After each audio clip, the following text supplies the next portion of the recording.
A small-town garage. A single dad turns wrenches.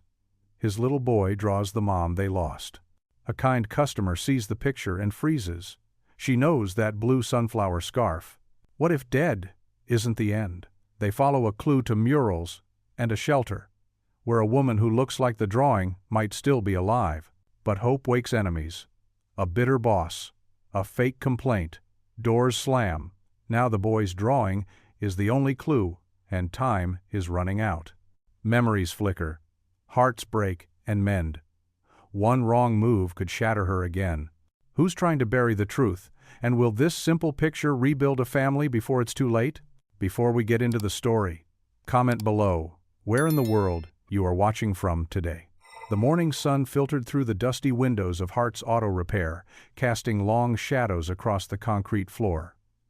Eli Hart wiped his hands on a shop rag, his keen eyes studying the Buick's engine. The familiar smell of oil and metal filled the air as he worked, finding comfort in the steady rhythm of diagnosis and repair. "So, Mrs. Miles," he said, glancing over at Ruth Ann, who sat patiently in one of the worn waiting room chairs.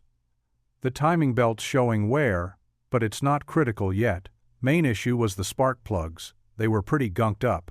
Ruth Ann nodded, her silver hair catching the light. "I appreciate you taking a look, especially with your Veterans Day discount." She turned her attention to Noah, who sat cross-legged on the floor nearby, colored pencils scattered around him. "What are you drawing there, sweetheart?" Ruth Ann asked, her voice gentle. Noah looked up, his small face serious, as he held up his sketchbook. "I'm drawing my mama," he said simply. "From when I was little." Eli's hand stilled on the wrench he was holding. These moments always caught him off guard, the casual way Noah could mention Grace, while Eli's own heart clenched at the memory. Ruth Ann leaned forward, interested. "May I see?" Noah nodded and scooted closer, holding out his drawing. The woman in the portrait had warm brown eyes and a kind smile. Around her neck, Noah had carefully drawn a delicate locket, and wrapped around her shoulders was a blue scarf decorated with cheerful sunflowers. "Mama went to heaven in the storm when I was little," Noah explained matter-of-factly, adding final touches to the sunflowers. "But I remember her smile and her special scarf, and her necklace. It had my baby picture inside." Eli watched as something changed in Ruth Ann's expression. The friendly interest shifted to something more intense, though she kept her voice casual. "You've done a beautiful job capturing her," she said softly. "Those sunflowers look so real." Noah beamed at the praise, but Eli noticed Ruth Ann's hands had tightened on her purse. She seemed lost in thought, her eyes fixed on the drawing. "Mr. Hart," she said finally, "would you mind if I took that test drive now, to make sure everything's running smooth?" "Of course," Eli replied, wiping his hands one final time. "Noah, you okay staying here in the office? I won't be gone long." "I'm okay, Dad," Noah said, already starting another drawing. "I want to finish this for Mrs. Miles." The Buick purred to life, running much better than when Ruth Ann had brought it in. Eli pulled out of the shop's lot and onto the quiet street, glancing at his passenger. Ruth Ann sat very still, her usual easy manner replaced by something more serious. "The car's running fine now," Eli commented, taking them around the block. "Spark plugs made all the difference." Ruth Ann nodded absently, then said, "You've done a wonderful job with Noah. He's such a thoughtful boy." "Thank you," Eli replied, feeling the familiar mix of pride and sadness that came with compliments about his son. "It hasn't always been easy, but we manage." They completed the test drive in silence, the only sound the smooth purr of the engine. When they pulled back into the shop, Noah was waiting by the office door, his completed drawing held proudly in his hands. "Look, Mrs. Miles, I finished it." He held up the portrait, even more detailed now. The woman's eyes seemed to hold both joy and sadness, the sunflower scarf adding a bright splash of color against the paper. Ruth Ann took a deep breath, studying the drawing with intense focus. "Noah, would it be all right if I took a picture of your drawing with my phone? It's very special." Noah nodded eagerly. "Sure. Do you like the sunflowers? They were her favorite." "They're beautiful," Ruth Ann said softly, her hands slightly shaking as she took out her phone to capture the image. "I need to run a quick errand, but I'd like to come back after lunch. I have something important I think you both should see." Eli frowned slightly, confused by her odd behavior, but nodded. "We'll be here until 5. Ruth Ann gathered her purse and keys, her movements careful and measured. "Thank you for fixing my car, Eli, and thank you for sharing your drawing, Noah. I'll be back soon." Eli stood in the doorway of his shop, watching Ruth Ann's taillights disappear down the street. Something about her reaction to Noah's drawing had set off a quiet alarm in his mind. He couldn't quite put his finger on it, but her usual warm demeanor had shifted into something more urgent, more purposeful. "Dad?" Noah's voice broke through his thoughts.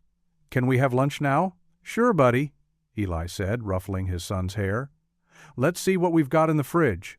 But as he turned back into the shop, he couldn't shake the feeling that Ruth Ann's promised return would bring news that would change everything. He just wasn't sure if he was ready for what that change might be. The newsletter trembled in Eli's hands as he sat at his kitchen counter, staring at the black and white photograph. The mural showed sunflowers stretching toward a stormy sky, painted in what the caption called Mara's signature style. His coffee had gone cold, forgotten beside Noah's dinner drawings. Ruth Ann's words from earlier that afternoon echoed in his mind. "I know this is hard to hear, Eli, but the timing matches. The shelter took her in just days after the storm. She had the same locket, the same scarf, and look at her art style. It's like Noah's, but with paint instead of crayons." Eli ran his fingers over the date printed beneath the shelter's newsletter article, October 2016. Just 2 weeks after the night Grace disappeared, his throat tightened. For 3 years, he'd thrown himself into work and raising Noah, pushing down the grief that threatened to overwhelm him. He'd accepted that Grace was gone, building a life around that painful truth. But now, "Daddy?" Noah's voice pulled him back to the present. "Can I have more juice?" "Sure, buddy." Eli stood, grateful for the distraction. He filled Noah's cup with apple juice, watching his son carefully color another drawing at their small kitchen table. The boy's dark curls fell across his forehead, just like Grace's used to do. "Mrs. Ruth Ann said she knows someone who knows Mama," Noah said suddenly, looking up with hope bright in his eyes. "Is that true?" Eli set the juice down and pulled out a chair, sitting close to his son. "Mrs. Ruth Ann thinks she might have met someone who reminds her of Mama. We're going to ask some careful questions to find out more. Can we go see her?" Noah's crayon stilled on the paper. "Not yet, buddy. We need to do this the right way, the careful way." Eli chose his words with deliberate care. "Mrs. Ruth Ann has friends at churches in the city who can help us ask questions without bothering anyone." Noah nodded, absorbing this with the serious consideration of an 8-year-old. "Like when you fix cars? You said we gotta be careful with the parts, or they break more." "That's right." Eli smiled, touched by his son's understanding. "Sometimes being careful is the kindest thing we can do." They finished their chili in companionable quiet, Noah occasionally sharing details about his day at school. When the bowls were empty, Eli had an idea. "Hey Noah, want to try something new? Pick one of your crayons, any color you want." Noah studied his box of crayons thoughtfully before selecting a bright yellow one. "This one's like the sunflowers in my drawing of Mama." "Perfect." Eli sat back down. "Now, let's each say one good thing that happened today. One mercy, that means something we're thankful for." Noah twisted the crayon in his fingers, thinking hard. "I'm thankful Mrs. Ruth Ann liked my drawing so much, she took a picture." "That's a good one." Eli took a deep breath, steadying himself. "I'm thankful for people who want to help us find answers, even when it's complicated." After they cleared the table, Eli helped Noah with his bedtime routine. They said their prayers together, Noah adding a special request, "For the people helping us learn about Mama." Once his son was tucked in, Eli pulled out his phone and composed a careful text to Pastor Leon. "Need your counsel. Ruth Ann Miles shared some information today about Grace. Could use wisdom on how to proceed. Can we talk tomorrow?" Back in the kitchen, Eli picked up the shelter newsletter again. The artist called Mara had painted 3 murals that year, each featuring sunflowers breaking through storm clouds. He placed it on the counter next to Noah's latest portrait of Grace, studying the similarities in style that even his untrained eye could see. Hope was a dangerous thing when you'd learn to live without it. But as Eli looked at the two images side by side, his son's crayon drawing and the newsletter's photograph, he knew he had to try. Tomorrow, he would ask his boss for time off to follow this lead, no matter how difficult that conversation might be.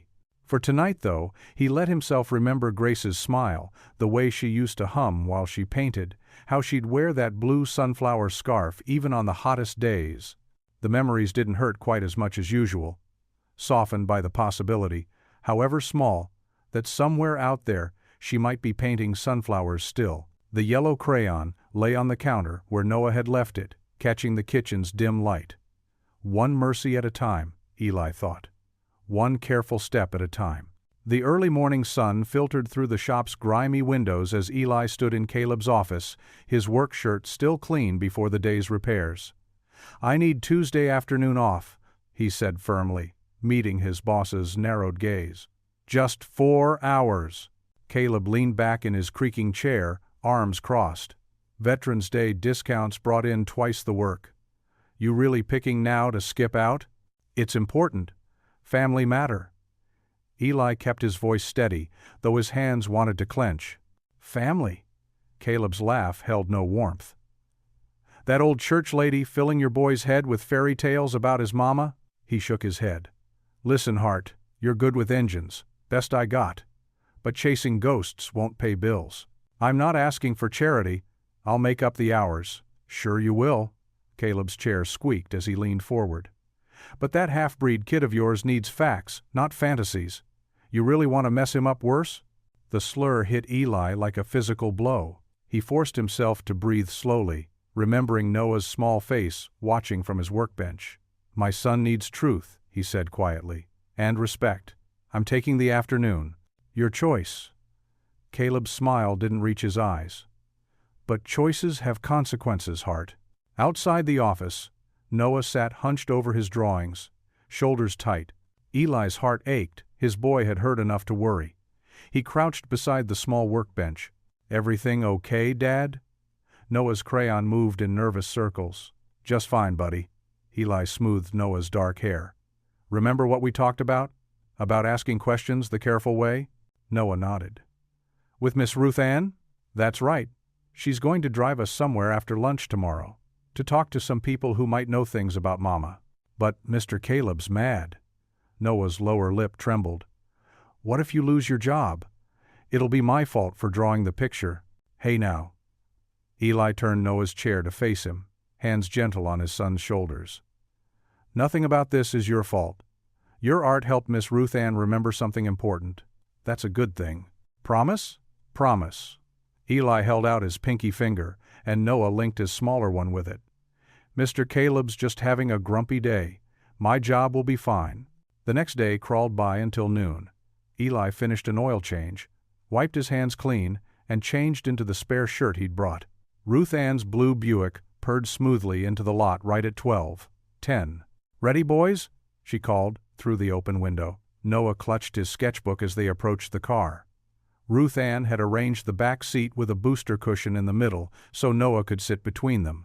"I called ahead," she said as they buckled in. "A staff member named Tessa will speak with us. No names mentioned yet. We're just asking about their art program." "Thank you." Eli helped Noah with his seatbelt. "For everything." Ruth Ann's kind eyes met his in the rearview mirror. "Before we go, may I say a prayer?"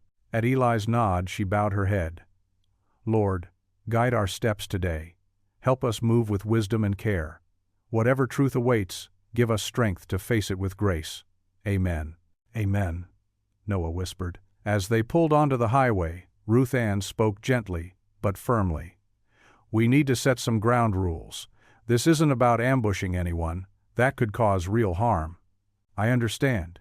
Eli's throat felt tight. "If Mara is who we think she might be, she's been through trauma. Memory loss, choosing a new name. These are ways the mind protects itself." Ruth Ann signaled for a lane change. "We'll ask questions, but we have to respect her choices, even if that means waiting." Noah leaned against Eli's side. What if she doesn't want to see us? Ruth Ann's voice was soft. Then we honor that, dear heart. Sometimes love means giving people the space they need to feel safe. Eli wrapped his arm around Noah's shoulders as the city skyline appeared on the horizon. His heart pounded with equal parts hope and fear, but Ruth Ann's steady presence helped ground him. Whatever they discovered today, they wouldn't face it alone. The Buick merged onto the highway, carrying them toward answers that could change everything or break their hearts all over again. But Eli knew Ruth Ann was right. They had to approach this with patience and respect, no matter how much his soul ached to run straight to Grace. Noah opened his sketchbook, fresh sunflower drawing already taking shape. Eli watched his son's careful strokes, marveling at how this child's art had opened a door they'd thought forever closed. Together, they drove on toward the neighboring city, where somewhere, a woman called Mara painted flowers reaching through storms. The social services building loomed before them, all red brick and tinted windows. Eli's stomach tightened as they walked through the automatic doors, Noah's small hand clutched in his. Ruth Ann led the way, her cane tapping steadily against the linoleum floor. The waiting area smelled of coffee and cleaning supplies. A few people sat in molded plastic chairs, filling out forms or staring at their phones. At the front desk, Ruth Ann spoke quietly with the receptionist, who made a call. Minutes later, a woman in her 30s, with sleek black hair and practical shoes, approached them. "I'm Tessa Lynn," she said, extending her hand first to Ruth Ann, then Eli. "Let's talk in my office where it's private." Tessa's office was small but welcoming, with children's artwork on the walls and a bowl of fidget toys on her desk. Noah immediately gravitated toward a bin of crayons and paper in the corner. "Draw whatever you'd like, sweetheart," Tessa told him, with a gentle smile. She turned to Eli and Ruth Ann. "So, you're looking for information about someone who may have stayed at the women's shelter?" "Yes," Ruth Ann said. "A woman who goes by Mara. She would have arrived about 3 years ago, after the big storm." Tessa's expression remained neutral, professional. "I need to be clear. We protect our clients' privacy absolutely. I can't confirm or deny specific individuals or share personal information." Eli leaned forward. "We understand. We just—" His voice caught. He pulled out the newsletter photo and Noah's drawing. "These are why we're here." Tessa studied both images carefully, her eyes lingering on the distinctive sunflower scarf. "I see the similarity," she said carefully. "And you believe this may be?" "My wife," Eli said quietly. "Grace. We thought she died in the flood that night, but if there's any chance, the woman I knew from the shelter, the one who matches this description, she's safe now," Tessa said. "She's built a good life. She paints beautiful murals, often with sunflower themes." Noah looked up at that, crayon paused mid-stroke. "Like Mama's scarf." Tessa's expression softened as she looked at the boy. "Yes, exactly like that." She turned back to Eli. "I want to help, but we need to proceed carefully. Sudden confrontations could be traumatic for everyone involved." "We don't want to ambush anyone," Ruth Ann assured her. "We're looking for the gentlest way forward." Tessa nodded, considering. "There's a community art program at St. Bridget's Church on Thursdays. The woman you're asking about sometimes volunteers there. That would be a public setting, no pressure." She wrote down the address and time. "I also know a landlord, Mrs. Vieira, who rents to several local artists. She's very protective of her tenants, but she's fair." Tessa wrote down another number. "This is her office line. It's publicly listed." "Thank you," Eli said, his voice rough with emotion, "for helping us do this right." "I'll email Pastor Leon," Ruth Ann added. "See if he can help coordinate through proper channels. Make sure everyone feels safe." Tessa smiled. "That's exactly the approach I'd recommend." She glanced at Noah, who was focused intently on his drawing. "Your son has his mother's artistic touch." They wrapped up the meeting, Tessa providing them with some general pamphlets about the art program and community services. As they stood to leave, Noah tugged on Eli's sleeve. "Can I give Miss Tessa something?" he whispered. Eli nodded. Noah carefully tore a sticky note from the pad on Tessa's desk and drew a quick but detailed sunflower, complete with curling leaves and a cheerful center. He handed it to her with shy pride. "Thank you for helping us look for my mama," he said. Tessa accepted the drawing with visible emotion. "This is beautiful, Noah. Thank you." In the parking lot, the afternoon sun warm on their faces, Eli felt both drained and hopeful. They had a plan now, 2 solid leads to follow tomorrow and Thursday. It wasn't much, but it was more than they'd had yesterday. "I'll drop you both back at the shop," Ruth Ann said as they got into her car. "You can still finish those brake jobs before closing?" "Yes, ma'am," Eli replied. "Have to keep things smooth with Caleb for now." He glanced at Noah in the rearview mirror, watching his son pull out his sketchbook again. One step at a time. The drive back was quiet, except for the scratch of Noah's crayons and the soft gospel music playing on Ruth Ann's radio. When they pulled into Hart's Auto Body, Caleb was visible through his office window, talking on the phone. Eli straightened his shoulders, ready to dive back into work. "Thank you both," he said to Ruth Ann, "for everything today." "We'll talk tomorrow about Mrs. Vieira," she replied. "And Eli, remember what Pastor Leon always says, restore slow." Eli nodded, helped Noah gather his art supplies, and walked back into the shop. The familiar smells of oil and metal greeted him. 2 cars waited with their hoods up, brake jobs that needed finishing before close. He rolled up his sleeves, ready to focus on the work in front of him, while holding close the hope they'd found today. The elevator ride to Mrs. Vieira's office was silent, except for Noah humming softly. Eli's hand rested on his son's shoulder, steadying them both. Ruth Ann stood beside them, her cane planted firmly on the worn carpet. Mrs. Vieira's office occupied a corner of the 3rd floor, with windows overlooking the neighborhood's mix of brick buildings and small shops.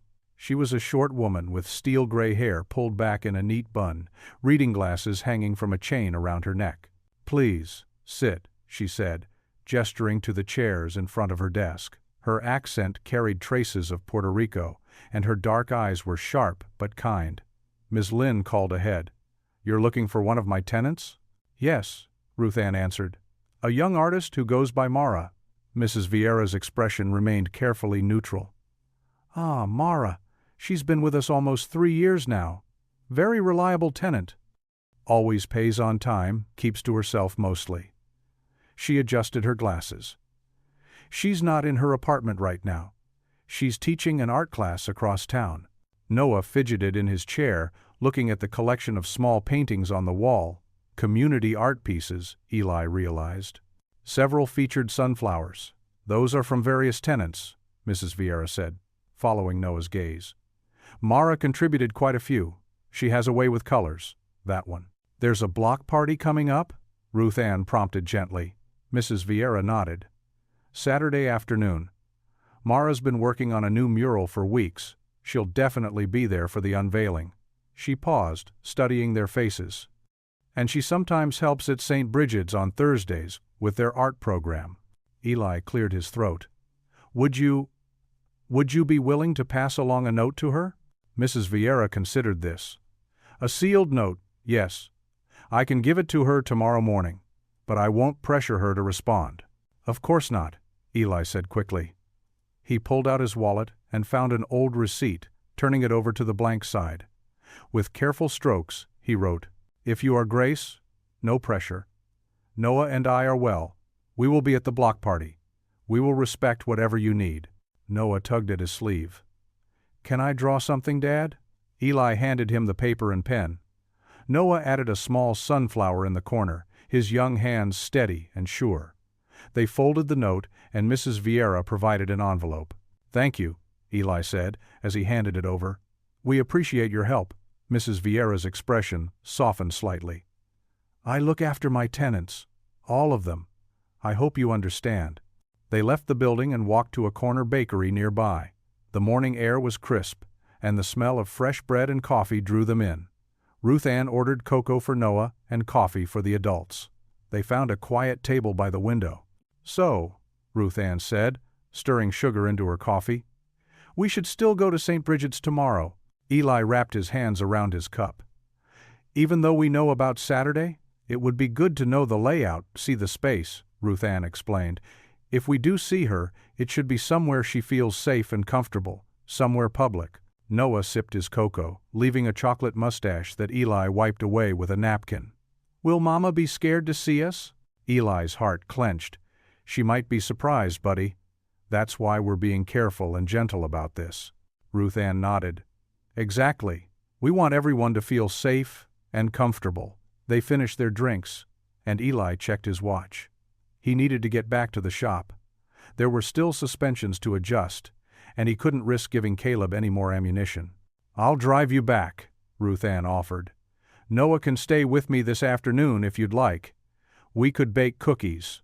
Noah's face lit up, and Eli smiled gratefully. That would be great, thank you. The drive back was quiet, each lost in their own thoughts. Ruth Ann dropped Eli at the shop and drove off with Noah waving from the back seat. The familiar sounds of the garage, the clang of tools, the hum of machinery, helped ground him as he worked through the afternoon. That evening, after Ruth Ann brought Noah home with a container of chocolate chip cookies, they sat at their kitchen table for their nightly ritual. Noah selected a sky blue crayon from his box. This color reminds me of the paintings at Mrs. Vieira's office, Noah said. I'm grateful we got to see them. Eli thought for a moment. I'm grateful for kind people like Mrs. Vieira and Ruth Ann who are helping us. They marked their calendar together. Thursday, St. Bridget's. Saturday, block party. Noah traced the words with his finger, then hugged Eli tight before heading to bed. Tessa's arrival at St. Bridget's was unexpected but welcome. She appeared in the doorway of the church's community room, clipboard in hand, her practical blazer, a contrast to the paint-splattered walls around her. I thought I might find you here, she said, offering a gentle smile. I consulted several locations on Thursdays. She glanced at Noah, who was carefully arranging colored pencils on a nearby table. Since Mara isn't here right now, would you like to see another place where she sometimes works? Eli straightened from where he'd been examining a half-finished mural. We'd appreciate that. The soup kitchen is just 2 blocks over, Tessa explained. Mara sometimes sketches there between serving shifts. But, she held up a cautioning hand, if she's there, we'll need to keep our distance. Observation only. We can leave a note with the volunteer coordinator. Ruth Ann nodded approvingly. That's very sensible. They walked the 2 blocks slowly, matching Ruth Ann's pace. The spring air was cool, and Noah held his sketchbook close to his chest. The soup kitchen occupied the basement of an old brick building, warm light spilling from its windows. They can always use extra hands, Tessa said, as they descended the steps. Would you be willing to help out for an hour? It's a good way to be present without drawing attention. Of course, Eli said. Noah was already bouncing on his toes, eager to help. Inside, the kitchen hummed with activity. Steam rose from industrial sinks, and the clatter of dishes provided a steady backdrop to quiet conversation. The volunteer coordinator, a woman with kind eyes and gray-streaked hair, quickly put them to work. Eli found himself at the deep sinks, sleeves rolled up as he tackled mountains of pots and pans. The familiar rhythm of work helped settle his nerves. Noah, supervised by Ruth Ann, carefully stacked plastic cups and arranged silverware. Ruth Ann herself took a seat near the entrance, greeting each person who came through the line with genuine warmth. The routine almost felt normal until a police officer appeared, making what he called a routine check. He made a beeline for Eli, ignoring the other volunteers entirely. "Id?" he demanded, hand resting meaningfully on his belt. Eli dried his hands slowly, maintaining eye contact. "May I ask why?" "Standard procedure." The officer's tone suggested otherwise. Before tension could build, Tessa materialized between them. "Officer Martinez," she said clearly. "I'm Tessa Lynn, social worker with the county. These are pre-screened volunteers working through our partnership program." She held up her badge. "Is there something specific you need?" The officer's demeanor shifted slightly. "Just checking credentials." "Then you'll want to verify everyone's paperwork, not just Mr. Hart's?" Tessa's voice remained professional, but pointed. Officer Martinez cleared his throat. "That won't be necessary." He nodded curtly and left. Eli released a breath he hadn't realized he was holding. "Thank you. Unfortunately, it happens. Tessa said quietly. But we don't let it pass unchallenged. They finished their shift without further incident. As they helped clean up, Noah spotted a rolling cart near the back door. On it sat a familiar-looking sketchbook, open to a page filled with flowing designs, sunflowers emerging from storm clouds, their petals catching invisible light. "Dad," Noah whispered, tugging at Eli's sleeve. Before they could move closer, one of the regular volunteers spoke up. "Oh, you just missed Mara. She left early to finish the design for Saturday's block party mural." Eli exchanged glances with Ruth Ann and Tessa. The message was clear: no more chasing. Saturday would be their best chance for a careful, controlled meeting. "Thank you for all your help today," Tessa said as they gathered their things. In the alley beside the kitchen, spring sunshine warmed the brick walls. Remember, slow and steady. That evening after dinner, Noah held up a brick-red crayon for their nightly ritual. "This one," he said firmly. "Why that color, buddy?" Eli asked, settling into their familiar kitchen chairs. "Because," Noah said thoughtfully, "it's the color of being brave. Like when you kept being nice to that police officer, even though he wasn't nice first." Eli swallowed hard. "That's a good one. My grateful moment is for friends who stand up for what's right." He thought of Tessa's calm intervention, Ruth Ann's steady presence. "I'm grateful for helping people today," Noah added, carefully coloring a small square of paper brick. Red. "And for soup kitchen cookies." The crayon's wrapper was worn, like the day had been long, but its core was strong and true. Eli watched his son color, thinking about courage and kindness, and how sometimes they came in the quietest moments. Eli's fingers trembled slightly as he dialed Ruth Ann's number. The morning sun filtered through the shop's grimy windows, casting long shadows across the concrete floor. He watched Noah at his little workbench, completely absorbed in his drawing, tongue poking out in concentration. "Ruth Ann? It's Eli. I need some advice about tomorrow." Her warm voice came through clearly. "Of course, dear. What's troubling you?" "It's Caleb. He's been difficult about me taking time off." Eli lowered his voice, moving toward the office. "I'm worried he might cut my hours if I go to the block party tomorrow." "Let me call Pastor Leon," Ruth Ann said firmly. "He and Caleb are in Rotary together. Sometimes these things need a gentle mediator." While they talked, Noah spread out a fresh sheet of paper. His small hands moved purposefully as he drew what looked like a detailed map, complete with little stick figures and arrows. 20 minutes later, Pastor Leon called back. "Eli, I just spoke with Caleb. He's agreed to let you leave at noon if you come in early Monday to catch up. It's not perfect, but it's something." Relief washed over Eli. "Thank you, Pastor. I really appreciate you stepping in." "Of course. And Eli? Remember what we talked about, restore slow, one step at a time." After hanging up, Eli walked over to Noah's workbench. "What are you working on, buddy?" Noah held up his drawing proudly. "It's a schedule map for tomorrow. See? Here's where we park, and here's where we stand." He pointed to various spots on the paper. "And, look, I drew little breathing circles, for if I get scared." Eli's heart squeezed.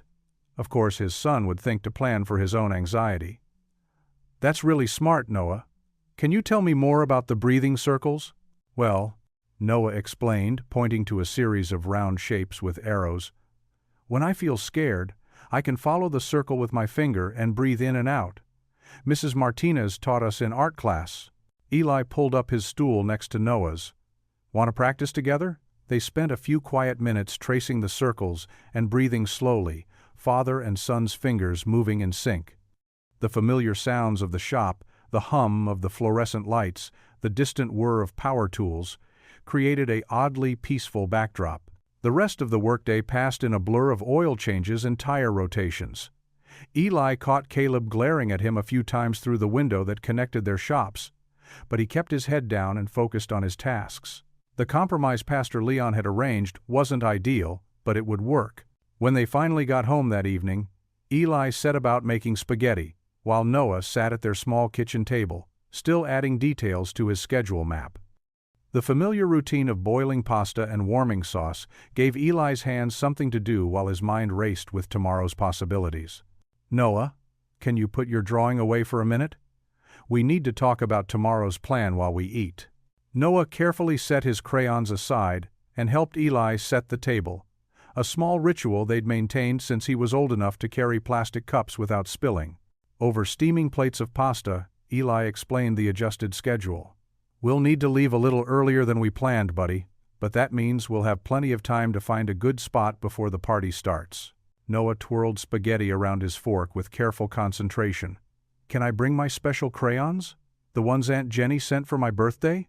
"Of course. Actually, let's pack our bag now, so we're ready." Eli stood and retrieved a canvas tote from the hall closet. Together they gathered their supplies: water bottles, a pack of tissues, Noah's new crayons, and finally, carefully wrapped in a clean shop rag, the original portrait Noah had drawn of Grace. Noah touched the wrapped portrait gently. "Do you think Mama will like my drawing?" Eli took a deep breath, choosing his words carefully. "I think she'll see how much love you put into it. But remember what Ruth Ann said. We need to be patient and gentle, okay?" Noah nodded solemnly. "That's why I made the breathing circles." After dinner, during their nightly gratitude ritual, Noah selected a crayon from his box. "Leaf green," he announced. "Because leaves know how to wait for the right time to grow." Eli's throat tightened with emotion. "That's beautiful, buddy. Leaf green for patience it is. What's your gratitude for today?" "I'm grateful for Mrs. Martinez teaching us about breathing circles," Noah said. "Your turn, Dad." "I'm grateful for Pastor Leon helping us figure things out," Eli replied. "And I'm grateful for you, Noah. You're the bravest kid I know." Once Noah was tucked in bed, Eli moved through the house with quiet purpose. He laid out their clothes for tomorrow: Noah's favorite blue shirt that matched the color of Grace's scarf in his drawing, and Eli's cleanest work shirt with the shop logo. The car keys went by the front door. Ready for morning. Standing in the dim hallway between his room and Noah's, Eli felt hope and nervousness twist together in his chest like tangled wires. He thought about Pastor Leon's words about restoring slow, about Ruth Ann's gentle wisdom, about Noah's careful planning with his schedule map and breathing circles. He checked on Noah one last time before heading to bed himself.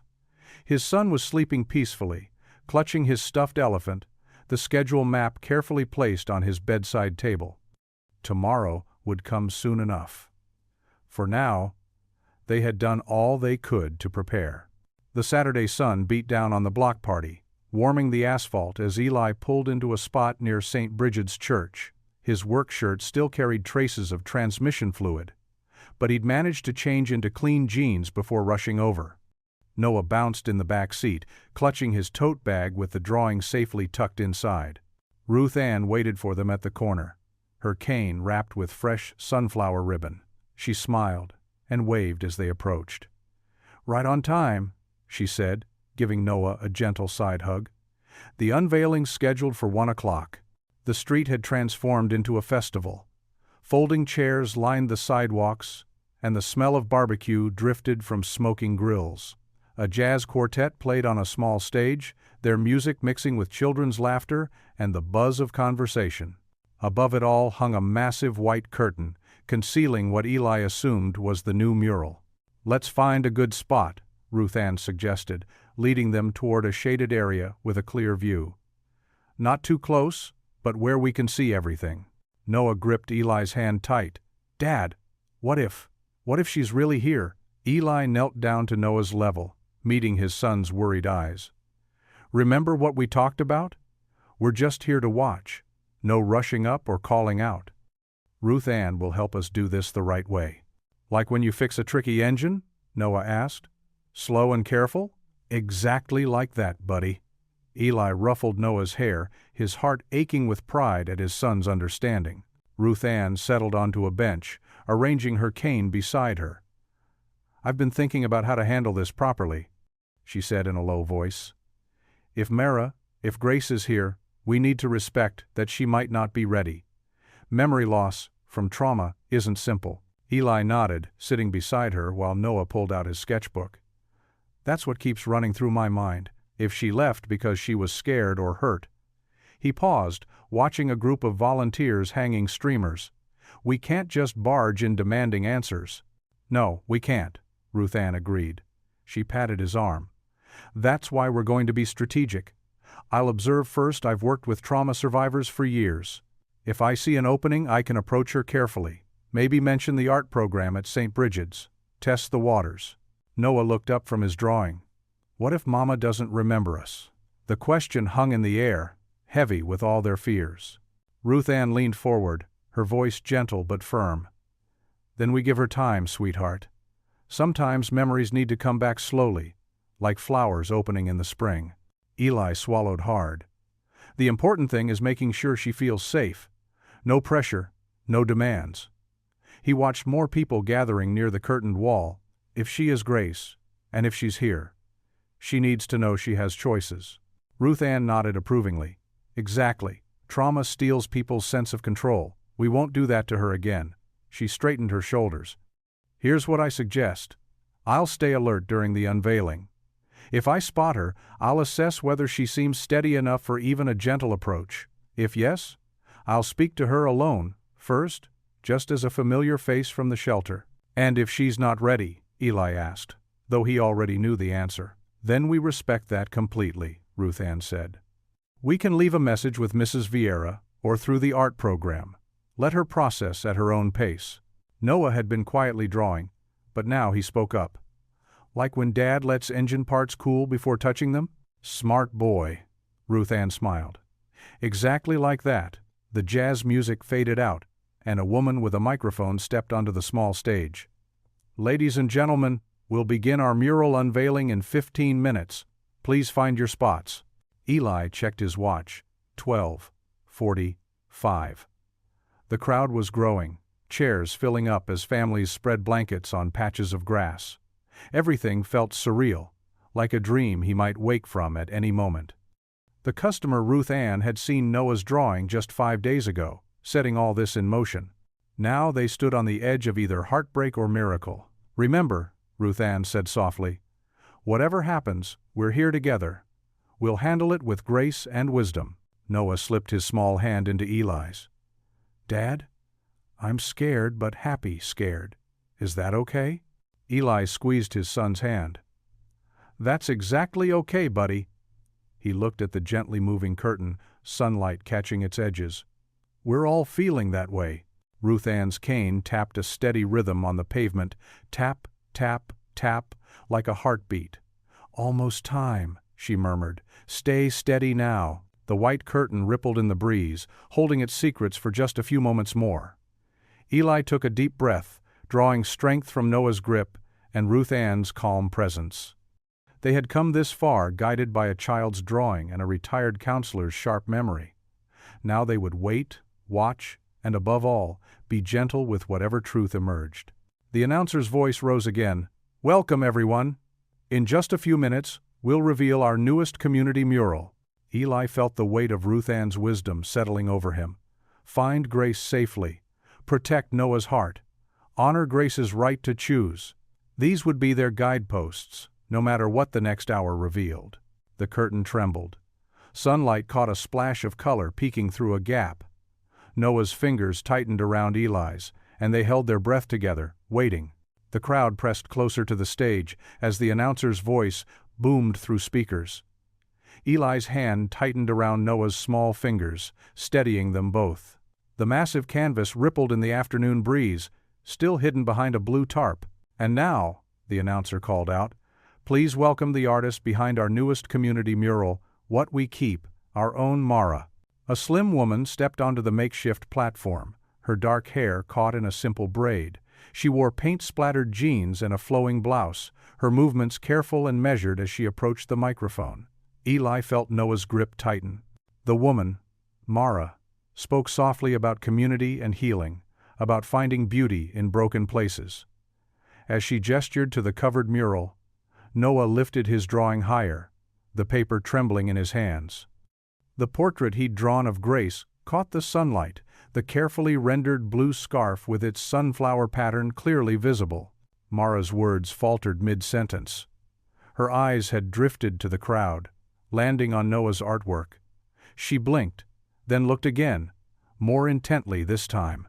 The microphone picked up her sharp intake of breath. Excuse me for just a moment," she murmured, stepping back from the podium. Her gaze never left the drawing as she made her way down the stage steps, moving as if in a dream. Ruth Ann stepped forward slightly, positioning herself between Mara and the family, a gentle presence rather than a barrier. "Hello, dear," she said warmly. "I'm Ruth Ann, from St. Bridget's. I believe you might know this young artist's work." Mara stopped a few feet away, her hands clasped tightly in front of her. She studied the drawing with an intensity that made the air feel thick with possibility. Noah held it steady now, letting her see every detail, the careful strokes that captured Grace's gentle eyes, the precise pattern of sunflowers on the blue scarf, the delicate chain of the locket around her neck. "The scarf," Mara whispered, one hand rising unconsciously to her throat where a chain might once have rested. The gesture was pure instinct, muscle memory from years past. Noah's smile trembled, tears brightening his eyes. "I drew it just like I remember," he said softly. "The sunflowers were your favorite." Eli stood perfectly still, watching emotions play across Mara's face, recognition, wonder, fear, hope, all chasing each other like clouds across a summer sky. She looked from the drawing to Noah's face, studying his features with growing awareness. Then her gaze shifted to Eli, and something deep and knowing passed between them. Mara's voice caught. She swallowed hard and tried again. "I remember that scarf. I remember." She trailed off, overwhelmed, but not retreating. Ruth Ann's steady voice filled the silence. "Would you like to sit down? We could talk for a few minutes, right over there." She gestured to a picnic table at the edge of the crowd, partially shaded by an oak tree. Mara nodded, relief evident in her shoulders. They walked together, maintaining a careful distance that acknowledged both connection and caution. The noise of the block party faded into background murmur as they settled at the table. A pastor's wife, Sarah, joined them quietly, offering her peaceful presence as witness and support. Noah set his drawing on the wooden table, smoothing its corners with gentle fingers. "I draw you a lot," he said simply. "Dad keeps them all in a special folder." "You draw beautifully," Mara responded, her voice gaining strength even as it shook with emotion. "You capture. You see things so clearly." Eli spoke for the first time, his tone warm but measured. "We'd like to talk more, if you're willing. Maybe tomorrow? Somewhere public and comfortable for everyone." Ruth Ann pulled out her little notepad with its cheerful sunflower border. "The Corner Cup Cafe is nice and quiet on Sunday afternoons. Would 2 o'clock work?" Mara's hands twisted in her lap, but her eyes were steady now. "Yes," she said. "Yes, I'd like that. I want to know." The words carried the weight of years of questions, of blank spaces waiting to be filled. Ruth Ann wrote her phone number on a sunflower sticky note and slid it across the table. "You can call me any time, dear, for anything." Mara picked up the note with careful fingers, tucking it into her pocket. She stood slowly, visibly processing the enormity of the moment. "I should get back," she said, glancing toward the stage where people were starting to look around for their artist. "The unveiling will be here," Eli assured her. "Take whatever time you need." They watched as she walked away, her steps measured, but not fleeing. Noah leaned against his father's side, and Eli wrapped an arm around his shoulders. Relief and awe mingled in the air around them, as tangible as the summer heat. Ruth Ann's eyes were bright with unshed tears. "That," she said softly, "was exactly the kind of careful first step we prayed for." The Corner Cup Cafe buzzed with Sunday afternoon regulars. Sunlight streamed through wide windows, casting warm patches on the worn wooden tables. Ruth Ann had chosen a quiet corner booth, far enough from other customers for privacy, but still in clear view of the staff and door. Eli and Noah arrived first, sliding into one side of the booth, while Ruth Ann settled across from them with her cane propped nearby. At exactly 2:00 p.m., the bell above the door chimed. Mara stepped inside, wearing a simple blue shirt and carrying a canvas tote. Her eyes found them immediately. Ruth Ann stood and gestured warmly. "Right over here, dear." Mara approached slowly, her fingers working the strap of her bag. Up close, The resemblance to Grace was unmistakable. The same gentle brown eyes, the same careful way of moving. She sat beside Ruth Ann, maintaining a small buffer of space. A waitress swooped by with menus, but Ruth Ann waved her off with a smile. "Just coffee and hot chocolate for now, please. 4 cups." The silence stretched like taffy until Noah pulled out his sketchbook. "I brought more drawings," he said softly, pushing them across the table. "From when I was littler." Mara touched the corner of a page showing a woman in a blue scarf reading a story. Her hand trembled. "The scarf," she whispered. I remember a scarf like that, with sunflowers." Eli leaned forward slightly. "Can you tell us what else you remember?" She closed her eyes for a moment, centering herself. "Pieces, like a broken mirror. I woke up in a clinic after a storm. No ID, no phone. Just." She touched her throat where the locket should have been. "Empty spaces in my head. The shelter staff helped me choose Mara when I couldn't remember my name. That night," Eli said carefully, "there was a confrontation at the Gas and Go. You left to get help, but your car." He swallowed hard. "They found it washed out near Miller's Creek. Empty." "Miller's Creek," she echoed, brow furrowing. "I remember. Rain. Headlights reflecting off water. Then nothing until the clinic." Noah pushed another drawing forward, this one showing a small bedroom with a wooden crib. Mara touched the crayon marks with trembling fingers. "Sometimes I dream about a nursery," she whispered. "Yellow walls, a mobile with stars." She looked up at Eli, and someone laughing, warm laughter, with motor oil on their hands.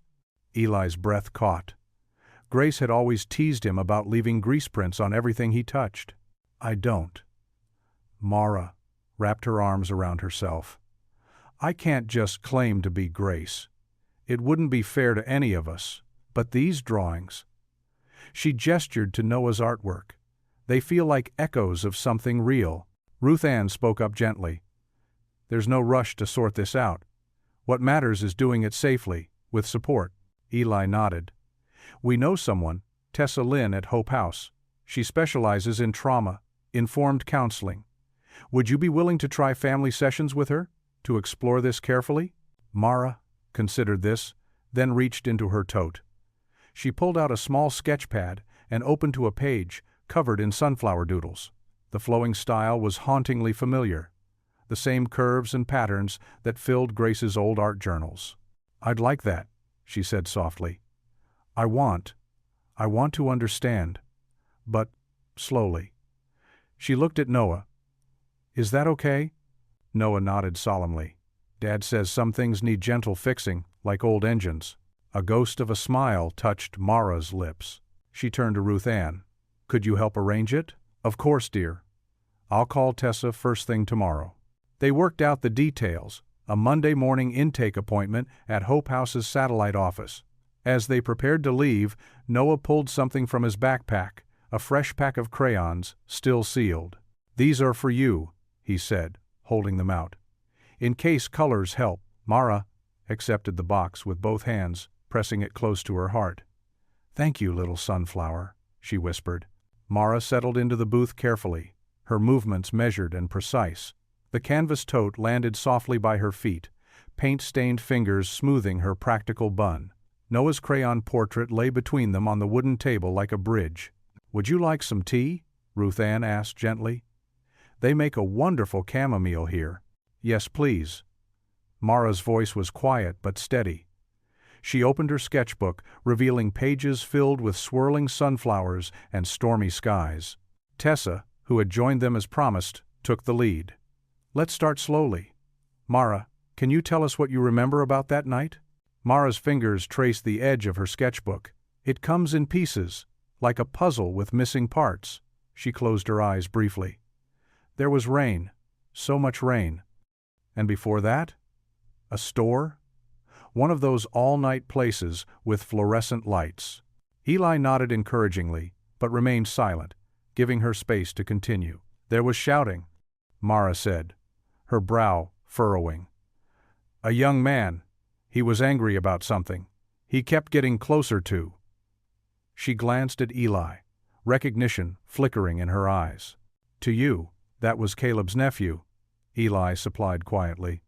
He'd been causing trouble all week. Yes. Mara's hand trembled slightly as she reached for the tea Ruth Ann had ordered. He shoved you.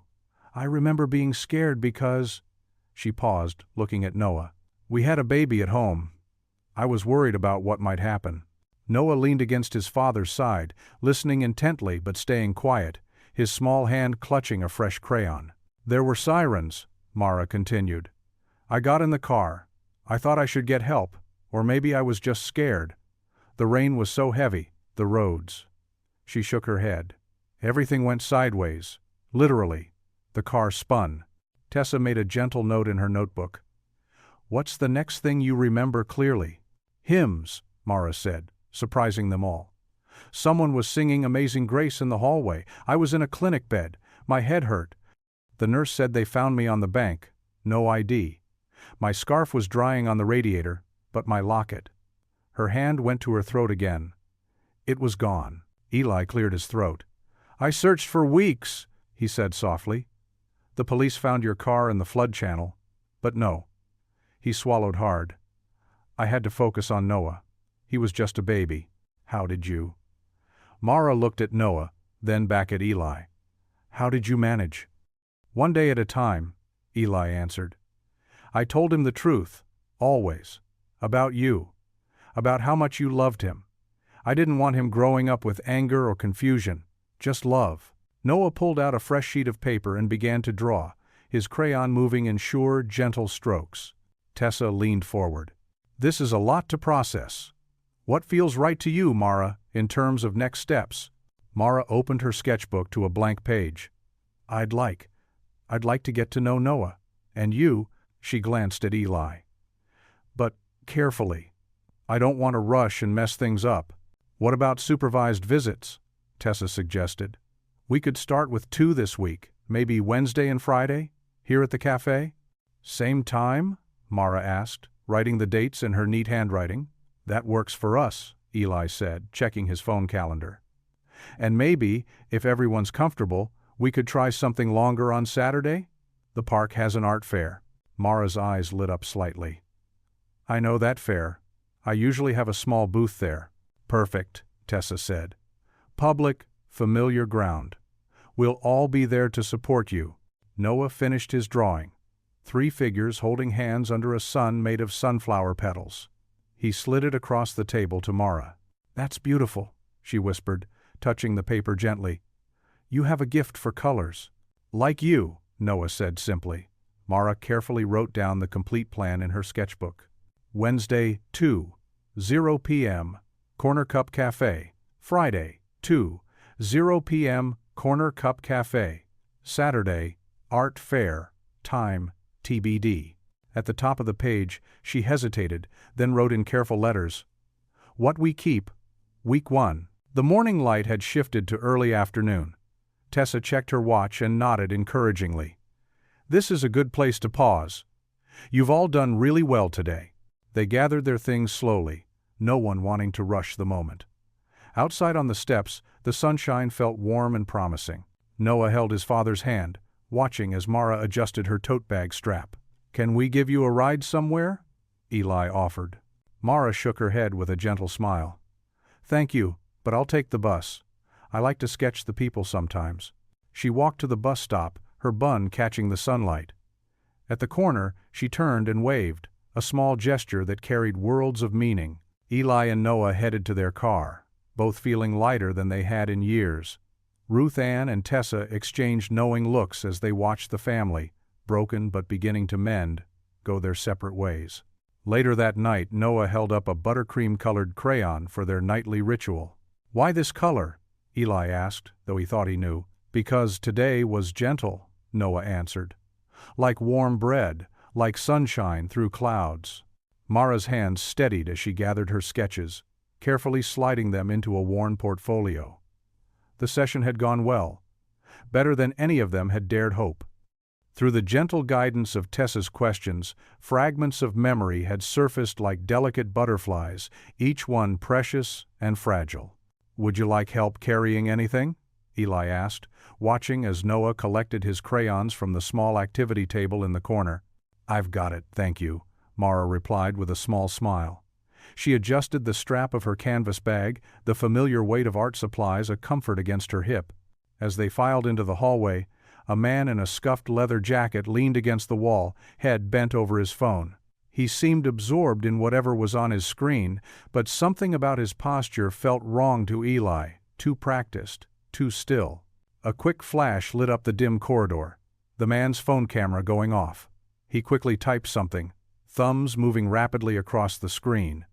Tessa glanced his way, a slight furrow appearing between her brows, as if trying to place him in her mental roster of regular visitors.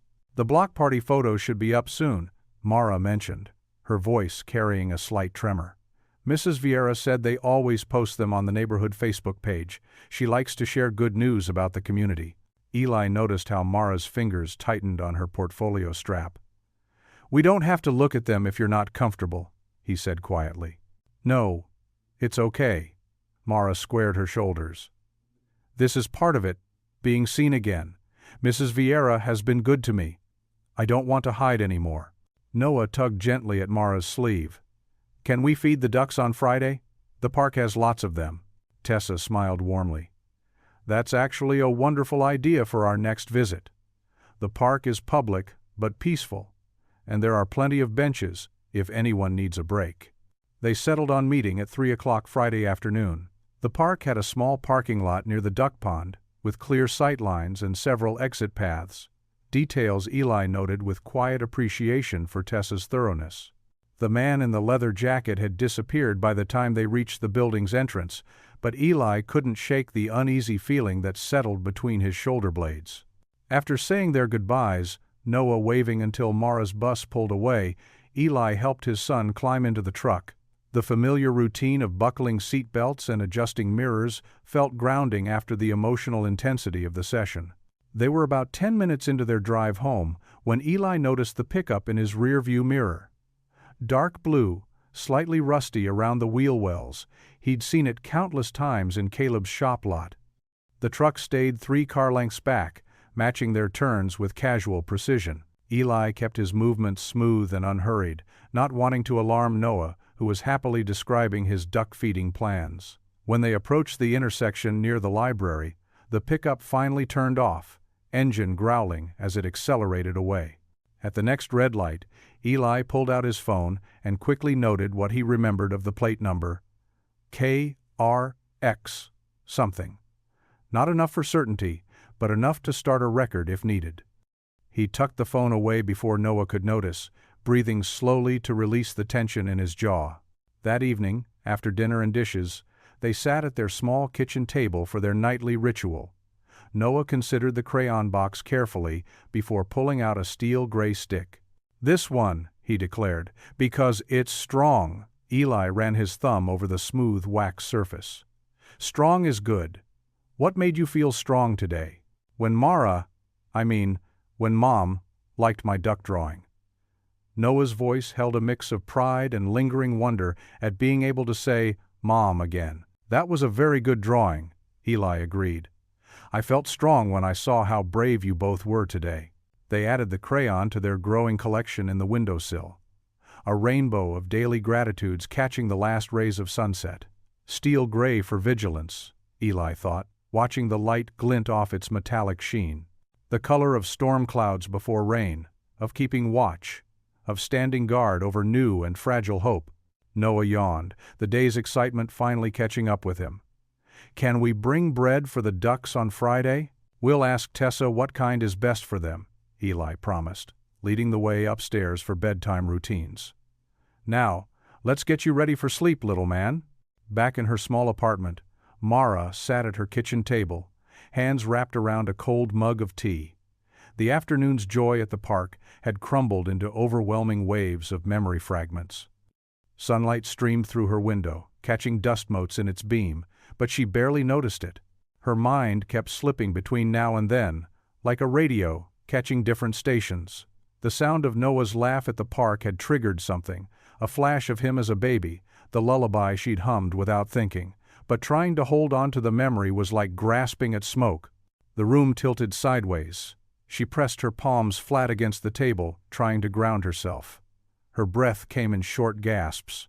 A gentle knock at the door made her jump. "Mija?" Mrs. Vieira's voice carried through the door. "I brought you some caldo, the good kind." Mara managed to get up and open the door. Her landlord stood there, holding a steaming container of soup, her face creased with concern. "Ah," Mrs. Vieira said, taking in Mara's pale face and trembling hands. "One of those days. Sit, sit." Without waiting for an answer, the older woman bustled in, setting down the soup and pulling out 2 bowls from the cabinet. She moved with the familiarity of someone who had done this before, who knew when to step in. Mara sank back into her chair.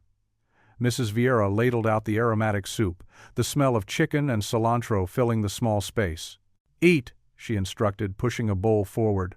"Food helps keep you in the now." They sat in comfortable silence. Mrs. Vieira didn't push for conversation, didn't demand explanations. She simply stayed present, a steady anchor as Mara struggled to find her way back to solid ground. After a while, Mara spoke softly. "I keep seeing pieces, little moments. But then they slip away, and I'm not sure if they're real or if I'm making them up."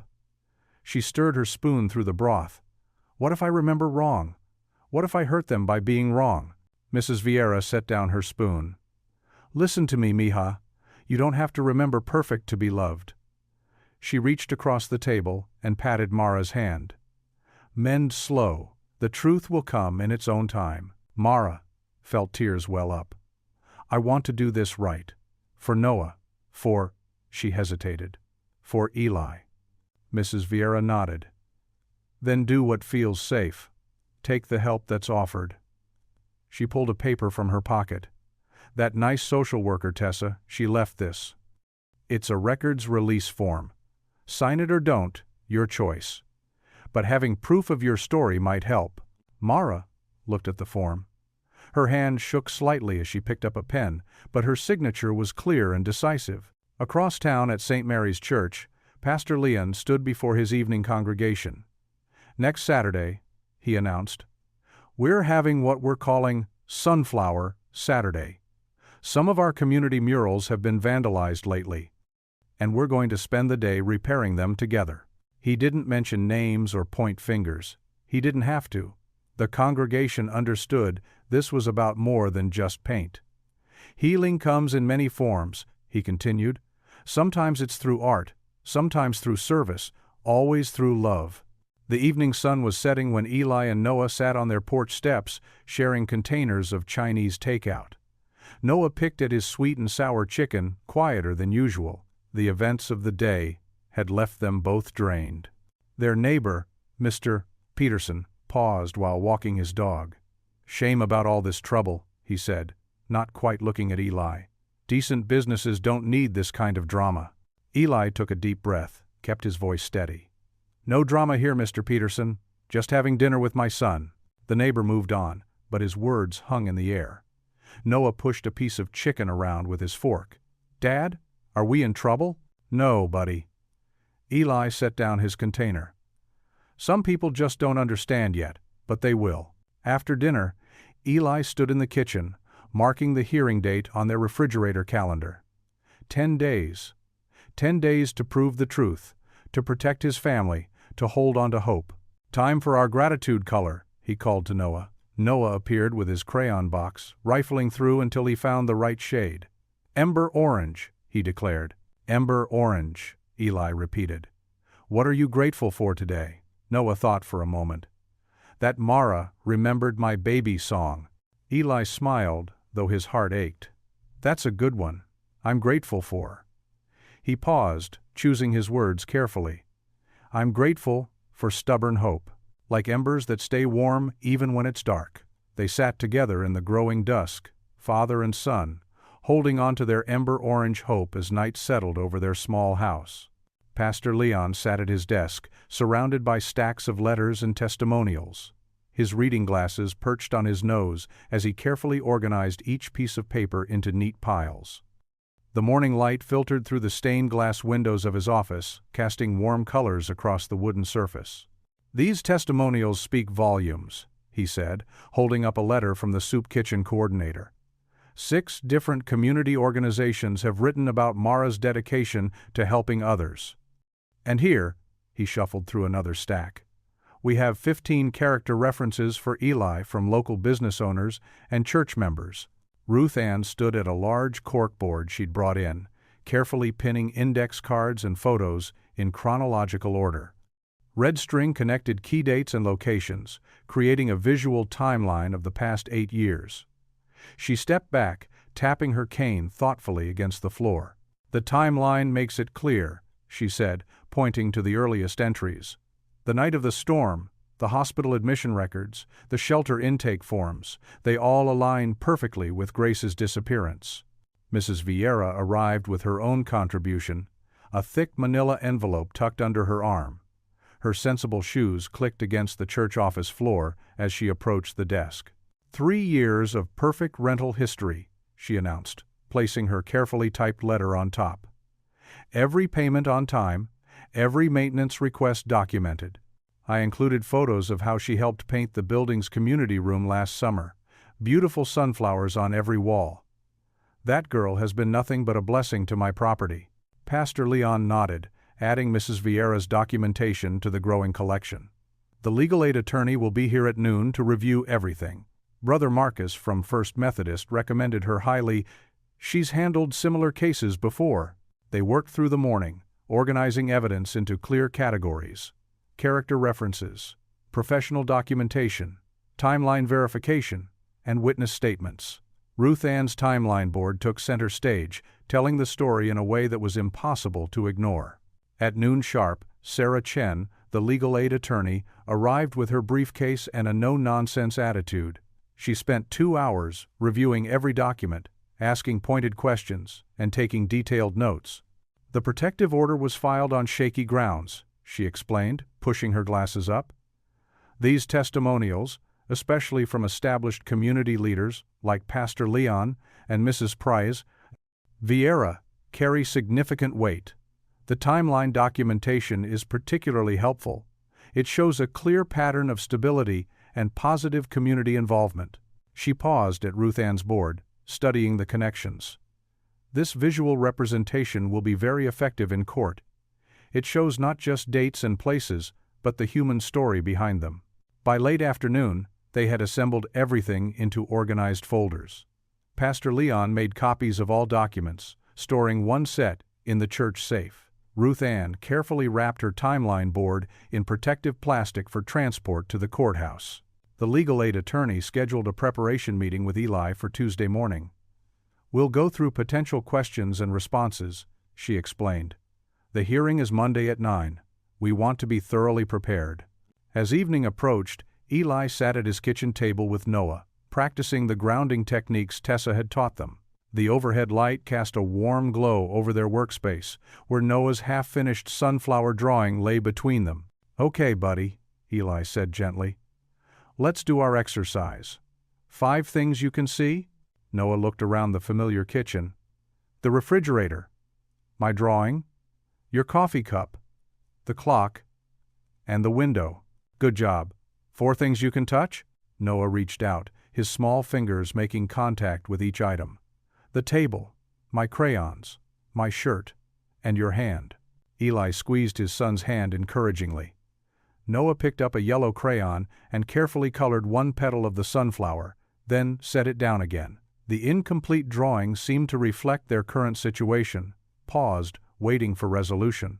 Eli checked the calendar hanging on the refrigerator. The week ahead was clearly marked. Tuesday through Friday blocked off for preparation.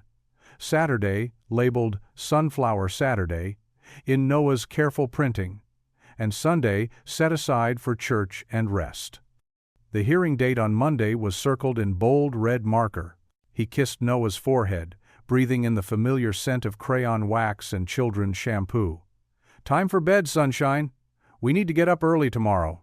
As he set the alarm on his phone, Eli looked at the kitchen table where Noah's half-colored sunflower waited patiently for completion. The week ahead would require all their strength, but they had a solid plan and a community standing behind them. The calendar on the fridge marked their path forward.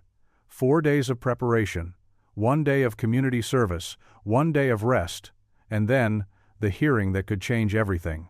The legal aid office felt cramped but welcoming as Eli sat across from attorney Sarah Chen on Tuesday evening. She spread documents across her desk with methodical precision, her reading glasses catching the fluorescent light. "The evidence is compelling, Mr. Hart," she said, tapping the clinic report.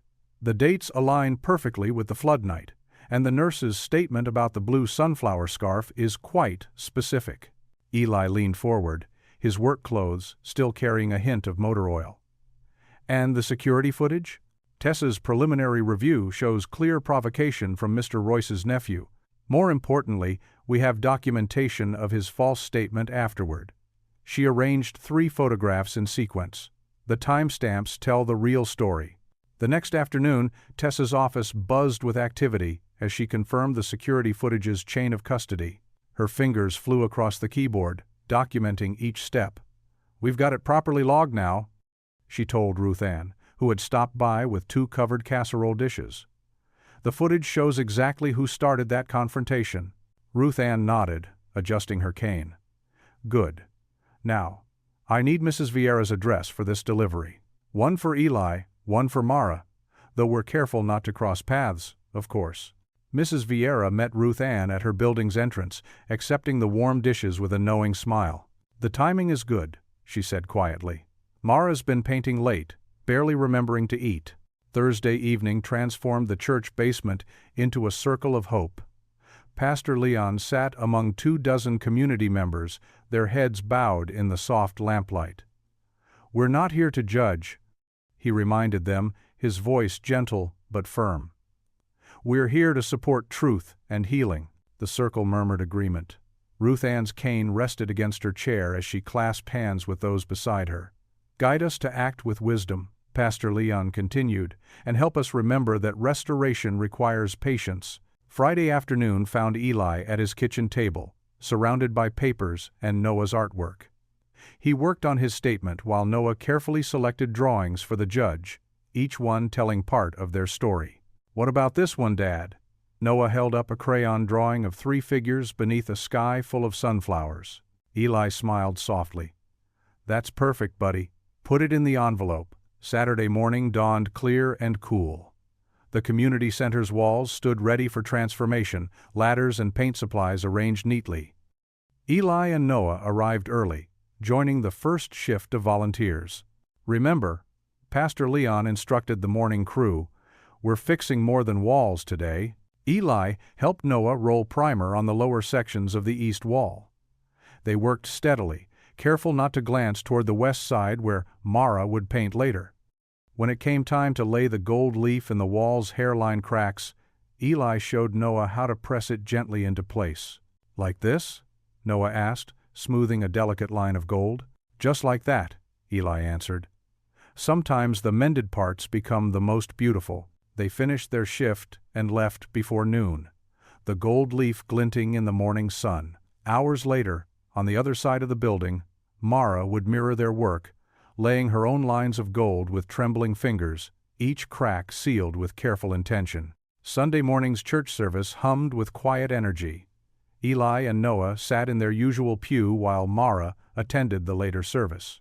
Pastor Leon's sermon echoed through the sanctuary, his words measured and clear. "True restoration," he preached, "honors boundaries. It doesn't force its way in. Like a master craftsman, it works with patience and respect." The congregation nodded, some glancing discreetly at Eli, others thinking of Mara, who would occupy the same space hours later. Sunday evening settled over Eli's house like a gentle blanket. He sat in Noah's room, reading from a worn copy of The Little Prince. Noah listened, already dressed in his pajamas, his court clothes laid out for tomorrow. "Time for sleep, buddy," Eli said, closing the book. "Aunt Ruth Ann will take you to school tomorrow while I'm at court." "I put my favorite drawings in the envelope," Noah said, pointing to his desk. "The ones that show our family." Eli checked the manila envelope one last time, then tucked Noah in. Downstairs he reviewed the evidence binder, each tab marked clearly. His own court clothes hung pressed and ready. In the living room, Noah's crayon box sat open to the dawn pink stick, their gratitude color for the night. Eli whispered a simple prayer, his voice barely disturbing the quiet house. Then he turned off the lamp, leaving everything in readiness for morning. The house settled into silence, holding its breath for Monday's hearing, while outside, a gentle breeze rustled through the leaves of the sidewalk maple trees. Inside Courtroom B, the morning light filtered through tall windows, casting long shadows across the polished wooden benches. Eli sat straight-backed beside Attorney Chen, his hands clasped tightly in his lap. Noah perched between Ruth Ann and Pastor Leon in the row directly behind, clutching his manila envelope of drawings. Judge Martinez adjusted her reading glasses as she reviewed the protective order petition. Her expression remained neutral, though her eyes narrowed slightly at certain passages. The court will hear evidence regarding case number 2023, CV 4501, she announced, her voice carrying clear authority. Ms. Chen, you may proceed. Tessa Lin approached the witness stand first, her professional demeanor steady as she presented the clinic report from the flood night. Your Honor, with Ms. Delgado's written consent, I submit the following documentation. She handed over a blue folder. The report details a woman brought in during the storm of 2016, suffering from memory loss, wearing a distinctive blue scarf with sunflowers. The intake notes from Hope House Women's Shelter corroborate this timeline. The judge studied the papers carefully. And the security footage? Attorney Chen stood. If it pleases the court, we have video evidence from the convenience store incident that preceded these events. She nodded to the bailiff, who dimmed the lights. The grainy footage played on a wall-mounted screen. There was no audio, but the sequence was clear. Caleb's nephew approaching Eli aggressively, shoving him. Grace, trying to intervene. The timestamp matched the storm date perfectly. This directly contradicts Mr. Royce's nephew's written statement from 2016, Attorney Chen noted, holding up a document, in which he claimed Mr. Hart initiated the confrontation. Ruth Ann took the stand next, her cane tapping softly against the floor as she settled into the chair. I've known Eli Hart for 8 years through our church community, she testified. He's a devoted father who's raised Noah with remarkable grace and honesty.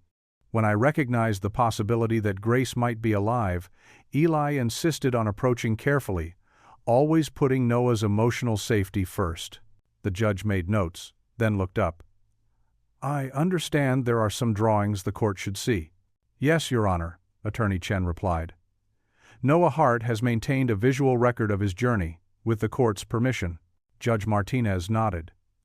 Briefly, Noah walked forward with surprising steadiness, the manila envelope clutched to his chest. He carefully laid out 5 drawings on the judge's desk. The first showed dark storm clouds and rain, dated 3 years ago. Each subsequent picture showed more light breaking through, until the final drawing depicted all 3 of them beneath a canopy of sunflowers. The judge studied each drawing carefully, her expression softening almost imperceptibly. Thank you, Noah, she said gently. You may return to your seat, Your Honor. A quiet voice came from the back of the courtroom. May I speak? All heads turned as Grace Mara stood, her hands trembling slightly but her voice growing stronger. You may, Judge Martinez replied. Grace moved to the front, wearing a simple blue blouse, her dark hair pulled back neatly. I need to tell the truth as I understand it, she began. I have gaps in my memory from that night. When I woke up in the clinic, I was scared and confused. The shelter helped me build a new life as Mara, but I carried such shame about not remembering, about maybe abandoning my family. She took a deep breath. I'm sorry for any pain my absence caused, but now I want to remember with them. I want to do this the safe way, with help and boundaries. I'm choosing to try. Judge Martinez removed her glasses, considering everyone in the courtroom carefully. After a long moment, she spoke. Based on the evidence presented, I am lifting the temporary protective order. She held up a hand as a murmur went through the room. However, I am implementing a family reunification plan with the following conditions. She listed them clearly.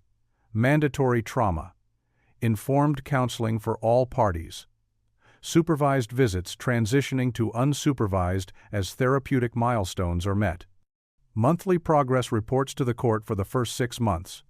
Do the parties understand and agree to these terms? Yes, Your Honor, they responded in turn. Very well. Judge Martinez signed the order. And Mr. Royce's nephew's false report will be referred to the proper authorities for investigation. Court is adjourned. Outside on the courthouse steps, the morning sun had grown warmer. Ruth Ann wrapped Eli in a fierce hug, whispering a prayer of thanks. Noah clutched his drawings, beaming. When Eli's eyes met Grace's across the steps, their gaze held steady, patient, gentle, committed to this careful path forward together. Tessa was already on her phone, coordinating the first counseling session. Pastor Leon spoke quietly with Attorney Chen about documentation for the church's records. And through the courthouse doors, they could hear the clerk typing up the order that would launch an official inquiry into Caleb's nephew's false statements from years ago. Inside the cozy meeting room at St. Brigid's, afternoon sunlight streamed through gauzy curtains. A plate of store-bought lemon bars sat in the center of the round table, untouched but drawing glances. Eli, Noah, and Mara settled into their chairs while Tessa arranged her notepad nearby, present but giving them space. Mara traced her finger along the edge of the scrapbook Noah had brought.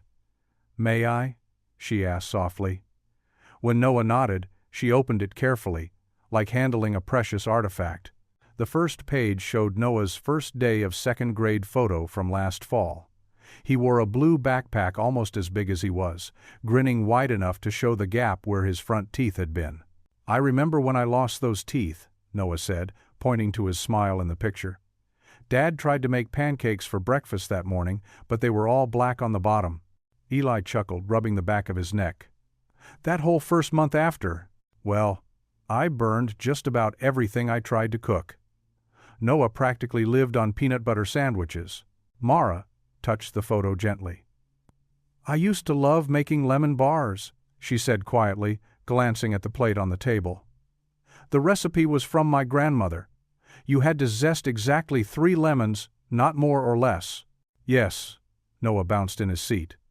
"Dad said you always made them for church potlucks, and you drew little flowers on the paper plates with yellow markers." A tear slipped down Mara's cheek, but she was smiling. "I did, didn't I? Sunflowers, always sunflowers." "Speaking of drawings," Eli said gently, pulling out a slightly crumpled paper from his jacket pocket. "Noah found this in his old art box last night. It's from his first week of kindergarten." The crayon drawing showed 3 stick figures, a tall one in blue, clearly Eli, a small one in green, Noah, and a medium one in yellow, with what looked like a scarf. Above them was a bright orange sun with a smiley face. Mara touched the yellow figure. "The scarf," she whispered. "I wore it every day, didn't I? Even in summer." "It was your favorite," Eli confirmed. "You said it made you feel brave." Noah leaned against his father's arm. "Dad kept it safe in a special box. With your locket, too. But we can wait to show you those," he added quickly, showing wisdom beyond his years. "When you're ready." "Thank you, sweet boy," Mara said, her voice thick with emotion. She turned another page in the scrapbook. "Oh, is this the class play?" "Yeah.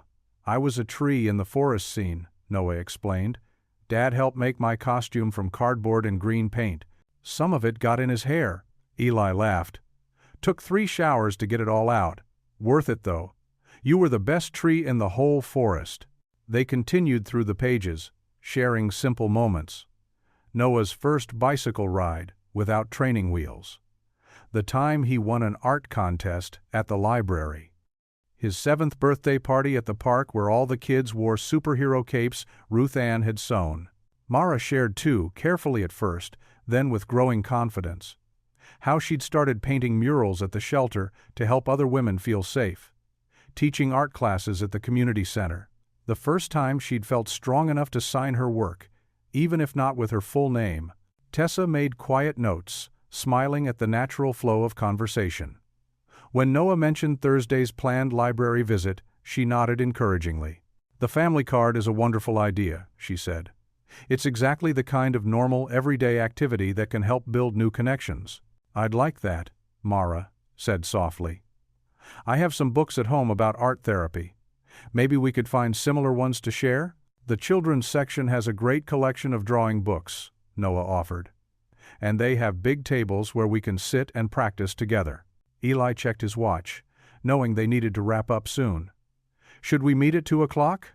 The library's usually quiet then. 2 would be perfect, Mara agreed. She closed the scrapbook carefully, running her hand over its cover.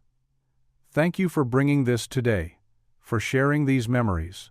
Noah reached across the table and broke one of the lemon bars in half, offering part to Mara. They're not as good as yours probably were, he said. But maybe someday. Mara accepted the treat, her eyes glistening. Someday, she echoed, when we're ready.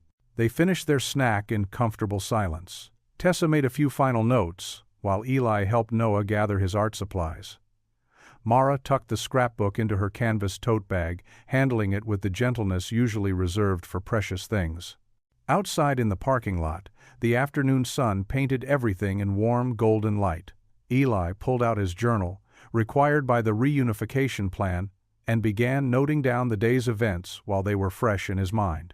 Mara stood by her car, one hand resting protectively on her tote bag where the scrapbook nestled inside. The sunlight caught the silver threads in her dark hair, and for a moment she looked exactly like the woman in Noah's drawings. They exchanged waves, not quite ready for hugs, but the distance between them feeling less vast than before. Noah's small hand slipped into Eli's as they walked to their own car, and the sun continued to shine kindly on them all. The Thursday afternoon sun cast long shadows as they entered the public library together.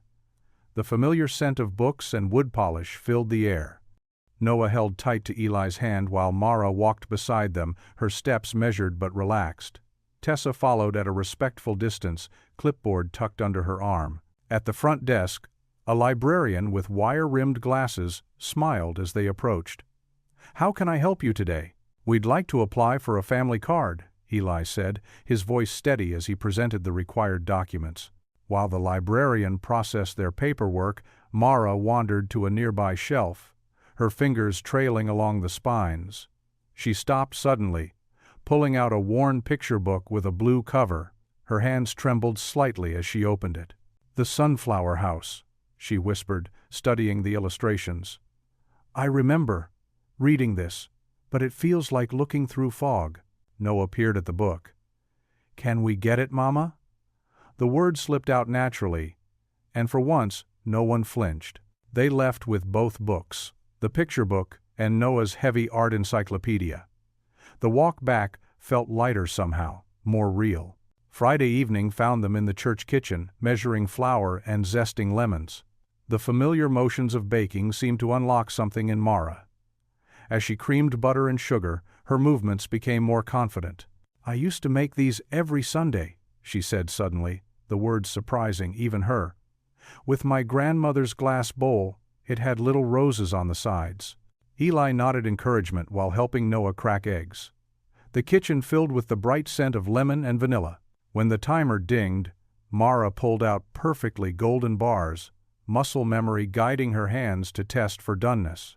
Monday's unsupervised walk marked a new milestone. They met outside the church as the evening cooled. No clipboard or watchful eyes in sight. The freedom felt both wonderful and terrifying.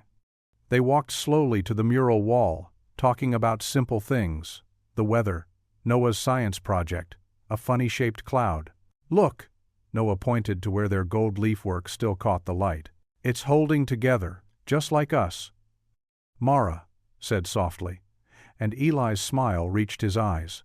Wednesday's counseling session with Tessa went smoothly. Noah brought his art folder, sharing recent drawings. One page showed a half-finished sunflower, the petals waiting for color. "May I keep this one?" Mara asked, her voice gentle. "To work on between visits?" Noah beamed, carefully tearing the page along its perforated edge.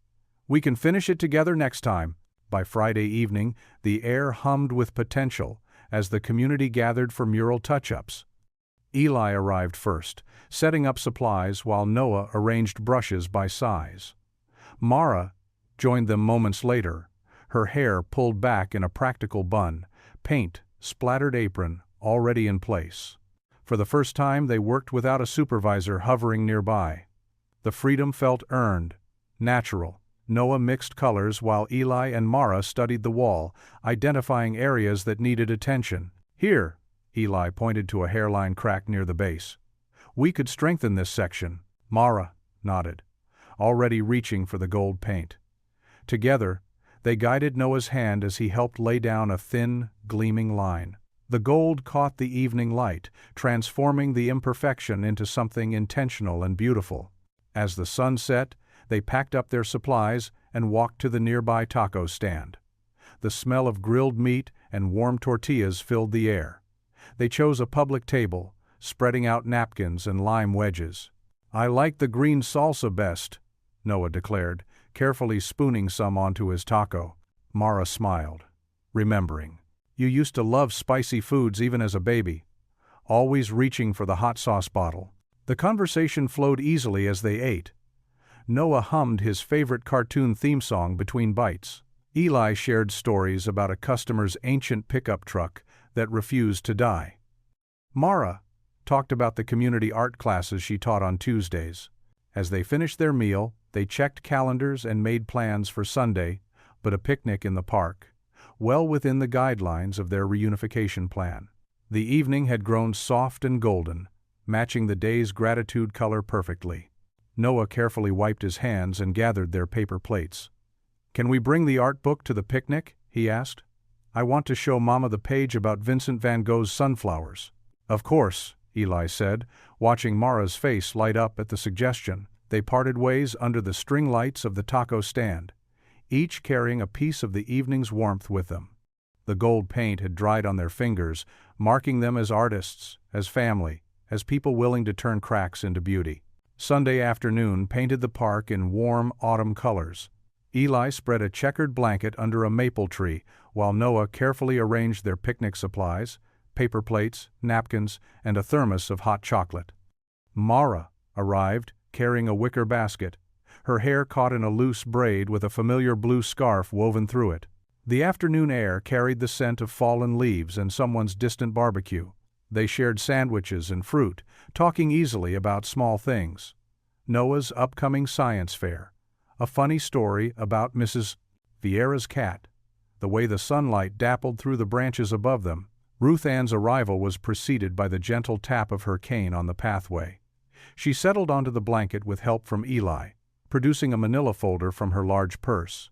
"I hope you don't mind me joining," she said, smoothing her skirt. "But I wanted to share something that might interest you, Eli." He set down his sandwich, giving her his full attention. Ruth Ann opened the folder, revealing neat columns of numbers and official letterhead from First Community Church Credit Union. "The church has a microloan program for small business startups," she explained, her finger tracing down a page, "especially for members looking to serve the community. Pastor Leon mentioned you've been thinking about striking out on your own." Eli's shoulders straightened. "I have," he admitted. "But with everything happening, that's exactly why now might be the right time," Ruth Ann said firmly. "There's a vacant garage on Ash Street, good bones, decent location. The rent is reasonable, especially for a startup." Mara leaned forward, interest sparking in her eyes. "The one with the big bay door? I've walked past it." Ruth Ann nodded, pulling out more papers. "2 bays, office space, even a little waiting area that could be fixed up nice. The numbers work if you can secure 2 initial contracts." "Which you already have lined up, don't you?" Eli asked, a smile tugging at his mouth. "Well," Ruth Ann's eyes twinkled, "the church van does need regular maintenance, and my Buick's getting on in years. Could use a dedicated mechanic who knows her quirks." Noah had been following the conversation with wide eyes. "Could we paint it, Dad? Like the mural wall?" Mara reached for her ever-present sketchbook. "A bay door that size would make a perfect canvas." They bent over the papers together, reviewing numbers and terms. The loan payments were manageable, especially with guaranteed initial work.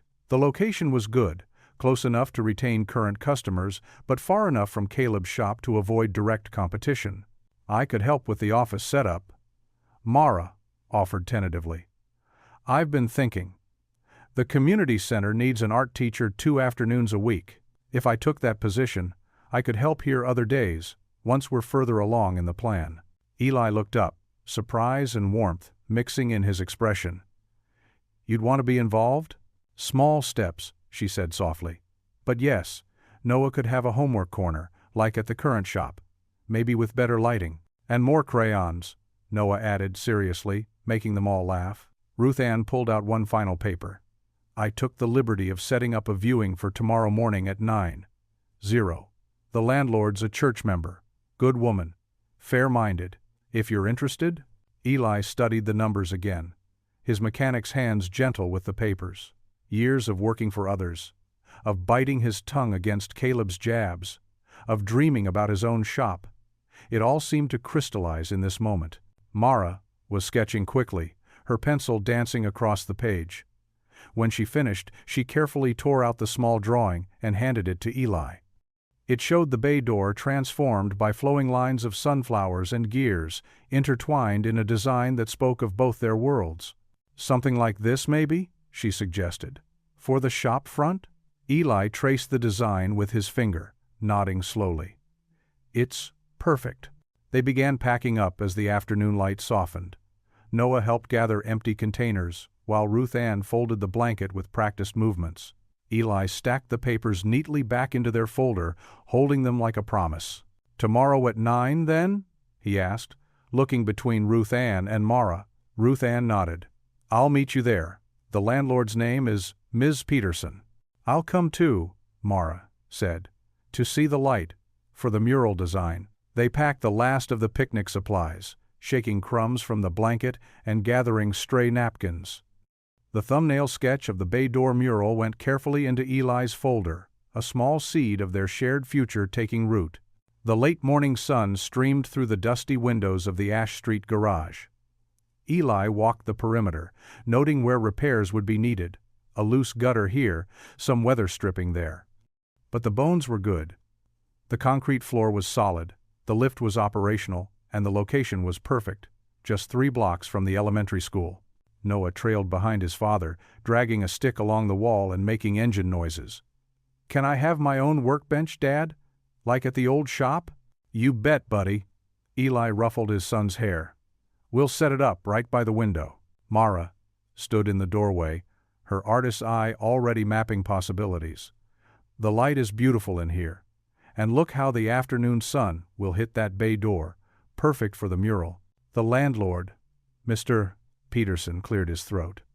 Rent's due 1st of the month, utilities included. You'll need insurance paperwork and first month's deposit by Wednesday if you want it. Eli nodded, already mentally calculating. With Ruth Ann's help navigating the church credit union paperwork that morning, the numbers worked. The loan would cover startup costs, and he already had 2 guaranteed contracts, the church van's maintenance and Ruth Ann's faithful Buick. His phone buzzed, Tessa's number. He stepped outside to take the call. Eli, I wanted you to hear this from me first. Tessa's voice was steady, but pleased. The county just pulled 2 major fleet contracts from Caleb's shop, pending the investigation into his nephew's false reporting. They're citing ethical concerns about the documented pattern of discrimination. Eli leaned against the brick wall, processing. Part of him wanted to feel triumphant, but he thought of Noah's nightly gratitude ritual and chose a better path. Thank you for letting me know, he said simply. I hope they learn from this. You're a good man, Eli Hart. He could hear Tessa's smile. Oh, and the Family Court Review Board is very pleased with your compliance with the reunification plan. Keep following the steps. After hanging up, Eli returned inside, where Mr. Peterson was showing Noah the small office space. I'll take it, Eli said.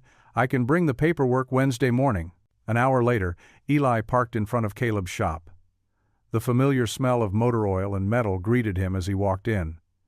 Caleb looked up from his desk, scowling. What do you want, Hart? Eli placed his set of keys on the desk. I'm giving my 2 weeks' notice. I've signed a lease on Ash Street. Caleb's laugh was harsh. You really think you can make it on your own, without my contracts and connections? I know I can. Eli's voice remained level. I appreciate the work you've given me over the years, but it's time for a change. A change? Caleb stood, his chair scraping back. You mean running off to play house with that woman who abandoned her kid, the one my nephew tried to warn everyone about? Eli felt the old anger rise but let it pass through him like water. We're mending, not breaking, he said quietly. That's what matters. He turned and walked out, Caleb's bitter words following him. You'll fail within 6 months, Hart. You'll come crawling back. But Eli didn't look back. Instead, he drove to the hardware store where Mara and Noah were already picking out paint samples. They held up swatches of sunny yellow and deep green, debating shades for the mural. Did you get the lease? Noah asked, bouncing on his toes. We did. Eli showed them the signed papers. Mr. Peterson's letting us start moving in today. They spent the afternoon bringing over essential tools and supplies. Ruth Ann arrived with homemade cookies and helped Noah arrange his art supplies on an old toolbox Eli had cleaned up. Using chalk, Mara sketched the first flowing lines of sunflowers across the bay door, just rough outlines, but already you could see the vision taking shape. Noah carefully lettered his name on a piece of construction paper from the library and taped it to his toolbox. He stood back, admiring how official it looked. Noah's Tools, in careful third-grade printing. What do you think? He asked, looking between his father and Mara. It's perfect, they said together, then shared a smile at the coincidence.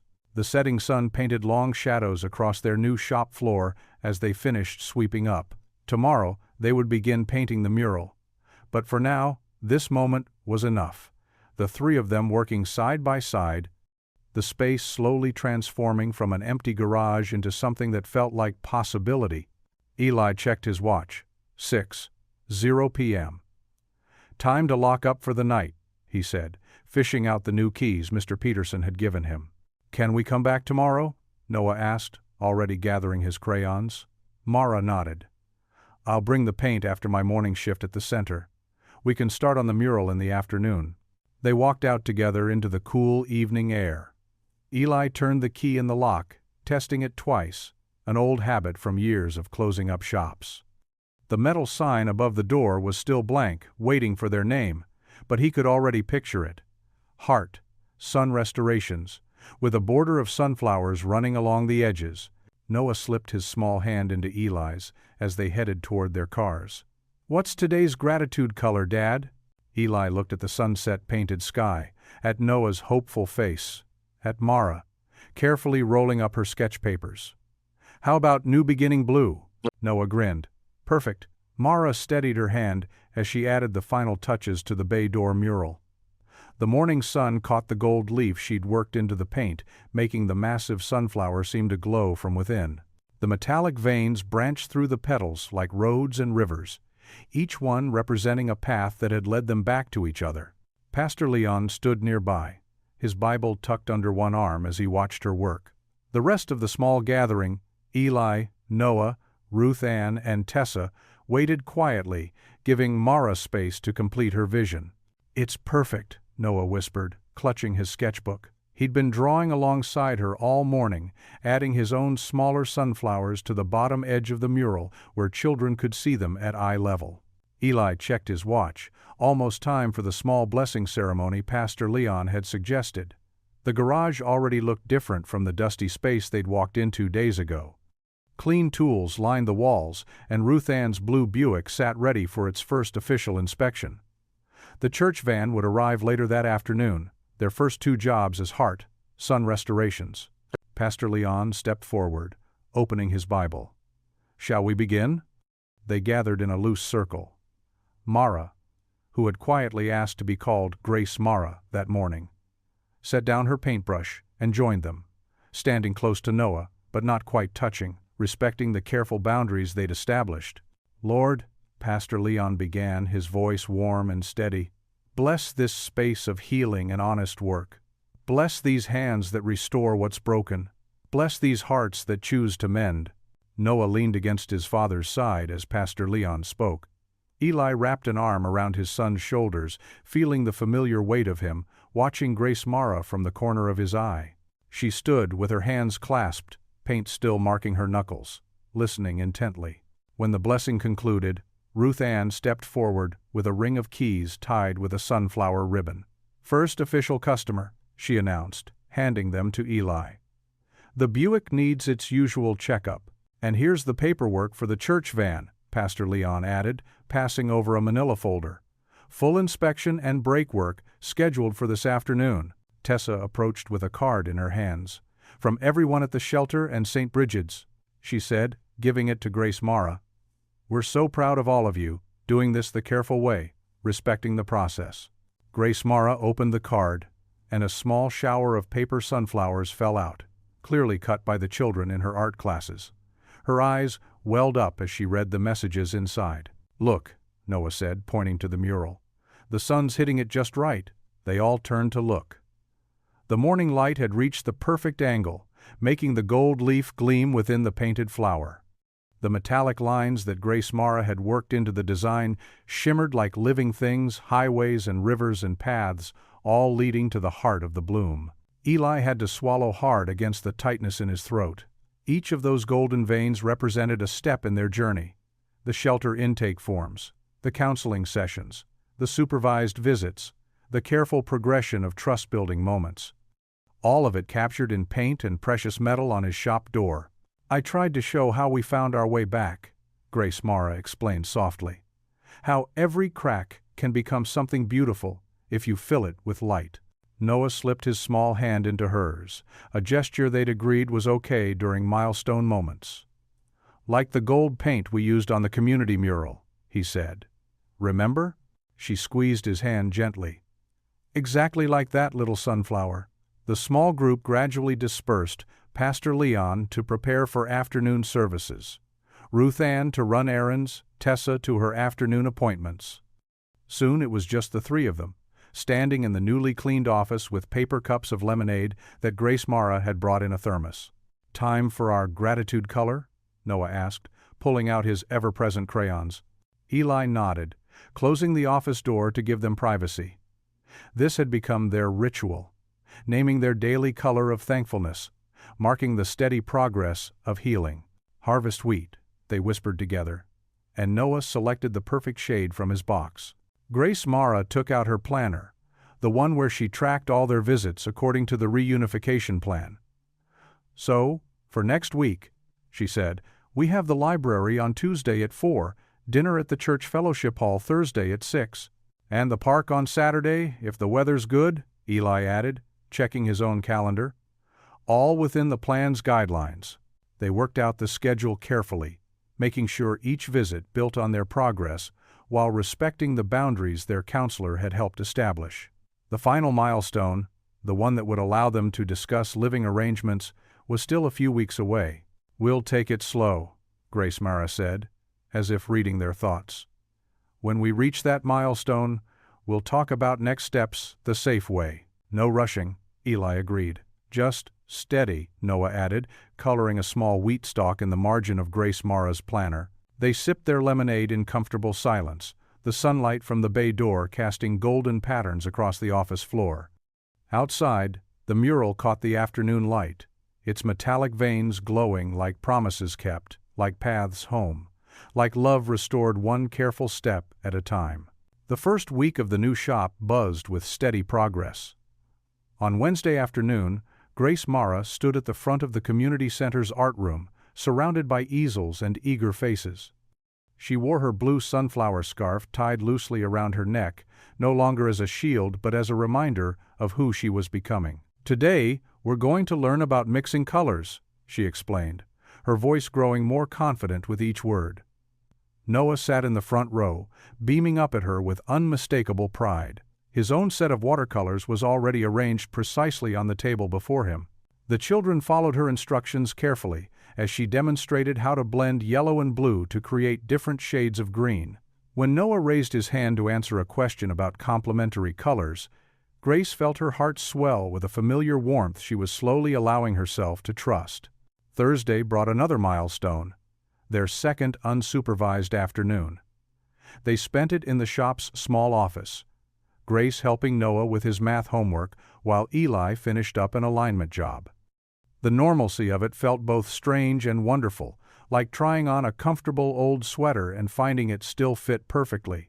The second week opened up new possibilities. On Saturday morning, they loaded Eli's truck with a cooler full of sandwiches and fresh fruit. The drive to Lake Marion took just over an hour, giving them time to share stories and simple observations. Noah pointed out interesting cloud shapes, while Grace sketched quick portraits of both him and Eli at stoplights. They spread their blanket under a sprawling oak tree near the water's edge. The late summer air carried the scent of pine needles and lake water. As they unpacked lunch, Grace suddenly went very still, her hand resting on the sandwich bag. "I remember something," she said softly. Noah and Eli both turned to her, patient and attentive. "It was raining, one of those gentle summer storms. I was sitting in the rocking chair by the nursery window, holding you, Noah." Her voice grew stronger as the memory crystallized. "You were so tiny, maybe 3 months old. The rain was tapping against the glass, making this perfect little lullaby. You fell asleep with your hand wrapped around my finger." Noah scooted closer to her on the blanket. "Was that our old house? The blue one?" "Yes," Grace answered, the details becoming clearer. The rocking chair had a green cushion. Your dad had just fixed the squeaky runner the day before. Eli nodded, remembering. "Took me 3 tries to get it right." They let the memory settle between them like a gift, eating their sandwiches and watching sailboats drift across the lake. Noah collected smooth stones along the shore, and Grace helped him arrange them in a spiral pattern that they photographed, before leaving it for other visitors to discover. The 3rd week brought them to Sunday morning church service. Grace sat between Noah and Ruth Ann, while Eli took his usual place in the tenor section of the choir. The familiar hymns wrapped around them like a warm embrace. After the service, several congregation members stopped to admire the photos of the shop's new mural that had been included in the bulletin. That afternoon found them back at Sun Restorations, touching up the last corner of the mural where summer rain had caused some minor chipping. Grace showed Noah how to match the original colors exactly, letting him help with the smaller details while she and Eli handled the larger sections. The work went quickly with 3 pairs of hands. As the sun began to set, they packed up the painting supplies and returned Ruth Ann's picnic basket, which they'd borrowed for their lakeside lunch the previous weekend. Ruth Ann insisted on sending them home with a container of fresh-baked cookies, hugging each of them tightly before they left. The evening air was soft and humid when Grace and Eli settled onto the porch steps. Through the living room window, they could see Noah sound asleep on the couch, his latest sketchbook tucked under one arm. Fireflies began to rise from the grass, their gentle lights mirroring the stars just beginning to appear overhead. "I've been thinking," Grace said quietly, watching the fireflies dance, "about what Dr. Wilson said last session, about being ready to discuss next steps when it felt right." Eli nodded, giving her space to continue. They'd learned the value of patient silence. "I feel steady now," she went on. "Not just visiting steady, but ready to build something steady. If you and Noah feel the same way." She turned to look at him directly. "I'd like to talk to the caseworker about transitioning to shared guardianship and maybe start planning for after that." "You mean moving in?" Eli asked gently, careful to keep any pressure from his voice. Grace nodded. "Following their timeline, of course. Whatever Dr. Wilson recommends. But yes, I'd like to work toward that, if you both want it too." "We do," Eli said simply. "Noah asked just yesterday if we could turn the spare room into an art studio someday." Grace smiled, picturing it. "Wednesday morning? For the meeting with Dr. Wilson? Wednesday works. I can move the Johnson brake job to Thursday." They sat together in comfortable silence, watching the fireflies rise higher into the darkening sky. From inside came the soft sound of Noah turning over in his sleep. "What's today's color?" Grace asked, their nightly ritual having become as natural as breathing. "Lamplight," Eli answered without hesitation. "For finding our way home." Grace reached for his hand, and they stayed that way for a while, letting the evening wrap around them like a gentle promise. The porch light cast a warm glow across the steps where they sat, and somewhere in the distance a whippoorwill began its evening song. Over the next 14 days, they packed Grace's apartment with Mrs. Vieira's help. Each box held memories both old and new, sketchbooks filled with sunflowers, art supplies that had helped rebuild her life, and the small treasures she'd collected during her time as Mara. Mrs. Vieira supervised the packing with gentle efficiency, wrapping fragile items in newspaper and marking boxes with neat labels. "You take care of those paintbrushes, Mrs. Pranav," Vieira instructed as she helped wrap Grace's collection. "They've served you well." Her gruff tone couldn't hide the warmth in her eyes. They moved the boxes first to Eli's place, then to the slightly larger rental above the shop. The apartment had good light, perfect for an artist, the landlord had mentioned, and enough space for Noah to have his own room. Grace set up her easel by the window that overlooked the street, where she could watch the town wake up each morning. On a sunny Saturday afternoon, they hosted a small housewarming. The apartment filled with the warmth of community and the mingled aromas of potluck dishes. Ruth Ann's quilt, now hanging near the dining table, added a splash of color to the wall. Its sunflower pattern seemed to glow in the afternoon light. Tessa brought a casserole, and Pastor Leon's wife arrived with her famous lemon bars. Mrs. Vieira contributed arroz con gandules, the recipe she'd often made for Mara during harder days. The food table groaned under the weight of love made tangible. Noah proudly showed visitors his new room, where he'd arranged his art supplies on a small desk beneath the window. His drawings covered one wall, a timeline of their journey from storm clouds to sunflowers. The What We Keep booklet, displayed on a small table by the door, sold its final copy just after lunch. The proceeds would fund 2 months of art supplies for the shelter, a full circle that brought tears to Grace's eyes. Mid-afternoon, Tessa shared the news they'd been waiting for. Caleb's nephew had issued a written retraction as part of the investigation. His statement acknowledged the false report and his role in the original confrontation years ago. The words were stiff and formal, but they were enough. When word came that Caleb had lost a municipal contract, the victory felt quiet rather than triumphant. His sneers across the street had lost their power to wound. Ruth Ann sat in the corner armchair, her cane propped nearby, watching it all with satisfied eyes. "Sometimes," she said to no one in particular, "the truth just needs a little sunlight to grow." The party wound down as the sun began its descent. Guests departed with empty dishes and full hearts, leaving behind a sense of peace that settled into the walls of their new home. They cleaned up together, Noah collecting paper plates, while Grace and Eli wrapped leftover casseroles. As evening approached, they made their way down to the shop. The bay door stood partially open, catching the golden hour light. The mural they'd painted together, the sunflower with gold-veined roads and rivers, needed a final touch of restoration, where a recent rain had dulled the shine. They worked side by side, Grace teaching Noah how to apply the gold leaf with careful fingers. Eli's hands, clean from a day away from engines, still carried the memory of metal and motion in their sure movements. The leaf caught the light as they worked, transforming ordinary cracks into gleaming paths. When they finished, they stepped back together. Their hands bore matching smudges of grease from the door track and flecks of gold from their work.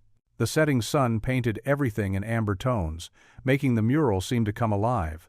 Noah reached for the sunflower scarf that had started it all. With the natural grace of childhood, he draped it across all 3 of their shoulders, creating a bridge of blue fabric dotted with yellow flowers. They stood quietly, connected by this simple length of cloth that had carried so much meaning through their journey. Eli looked at the mural, at the gold-filled cracks that caught the light. "Some things aren't fixed," he said softly. Grace's hand found his, their fingers linking naturally. "They're mended," she answered, her voice steady with certainty. Noah leaned against them both, secure in the space between. "And we keep them," he added, completing the thought with a child's perfect understanding. The automatic timer clicked then, and the shop lights hummed to life. Around them, the town settled into evening, cars passing, dinner cooking, lives being lived. Standing together in this moment, they breathed in the shared air of their new reality. Grace Mara Hart, Eli Hart, and Noah Hart. A family reformed, stronger at the mended places. Noah pulled his crayon box from his pocket, a ritual that had carried them through the hardest days. His choice was clear and sure. "Morning gold," he announced, and they each spoke their gratitude into the gentle evening air. What would you do if you were in their place? Comment your answer below, and let's see how you'd rewrite the ending. If you thought this was just the beginning, you're right. Click through and see where the story takes you next. If you enjoyed the story of Eli Hart, I handpicked the next story that you will enjoy. Please don't miss this one. Click here to watch it.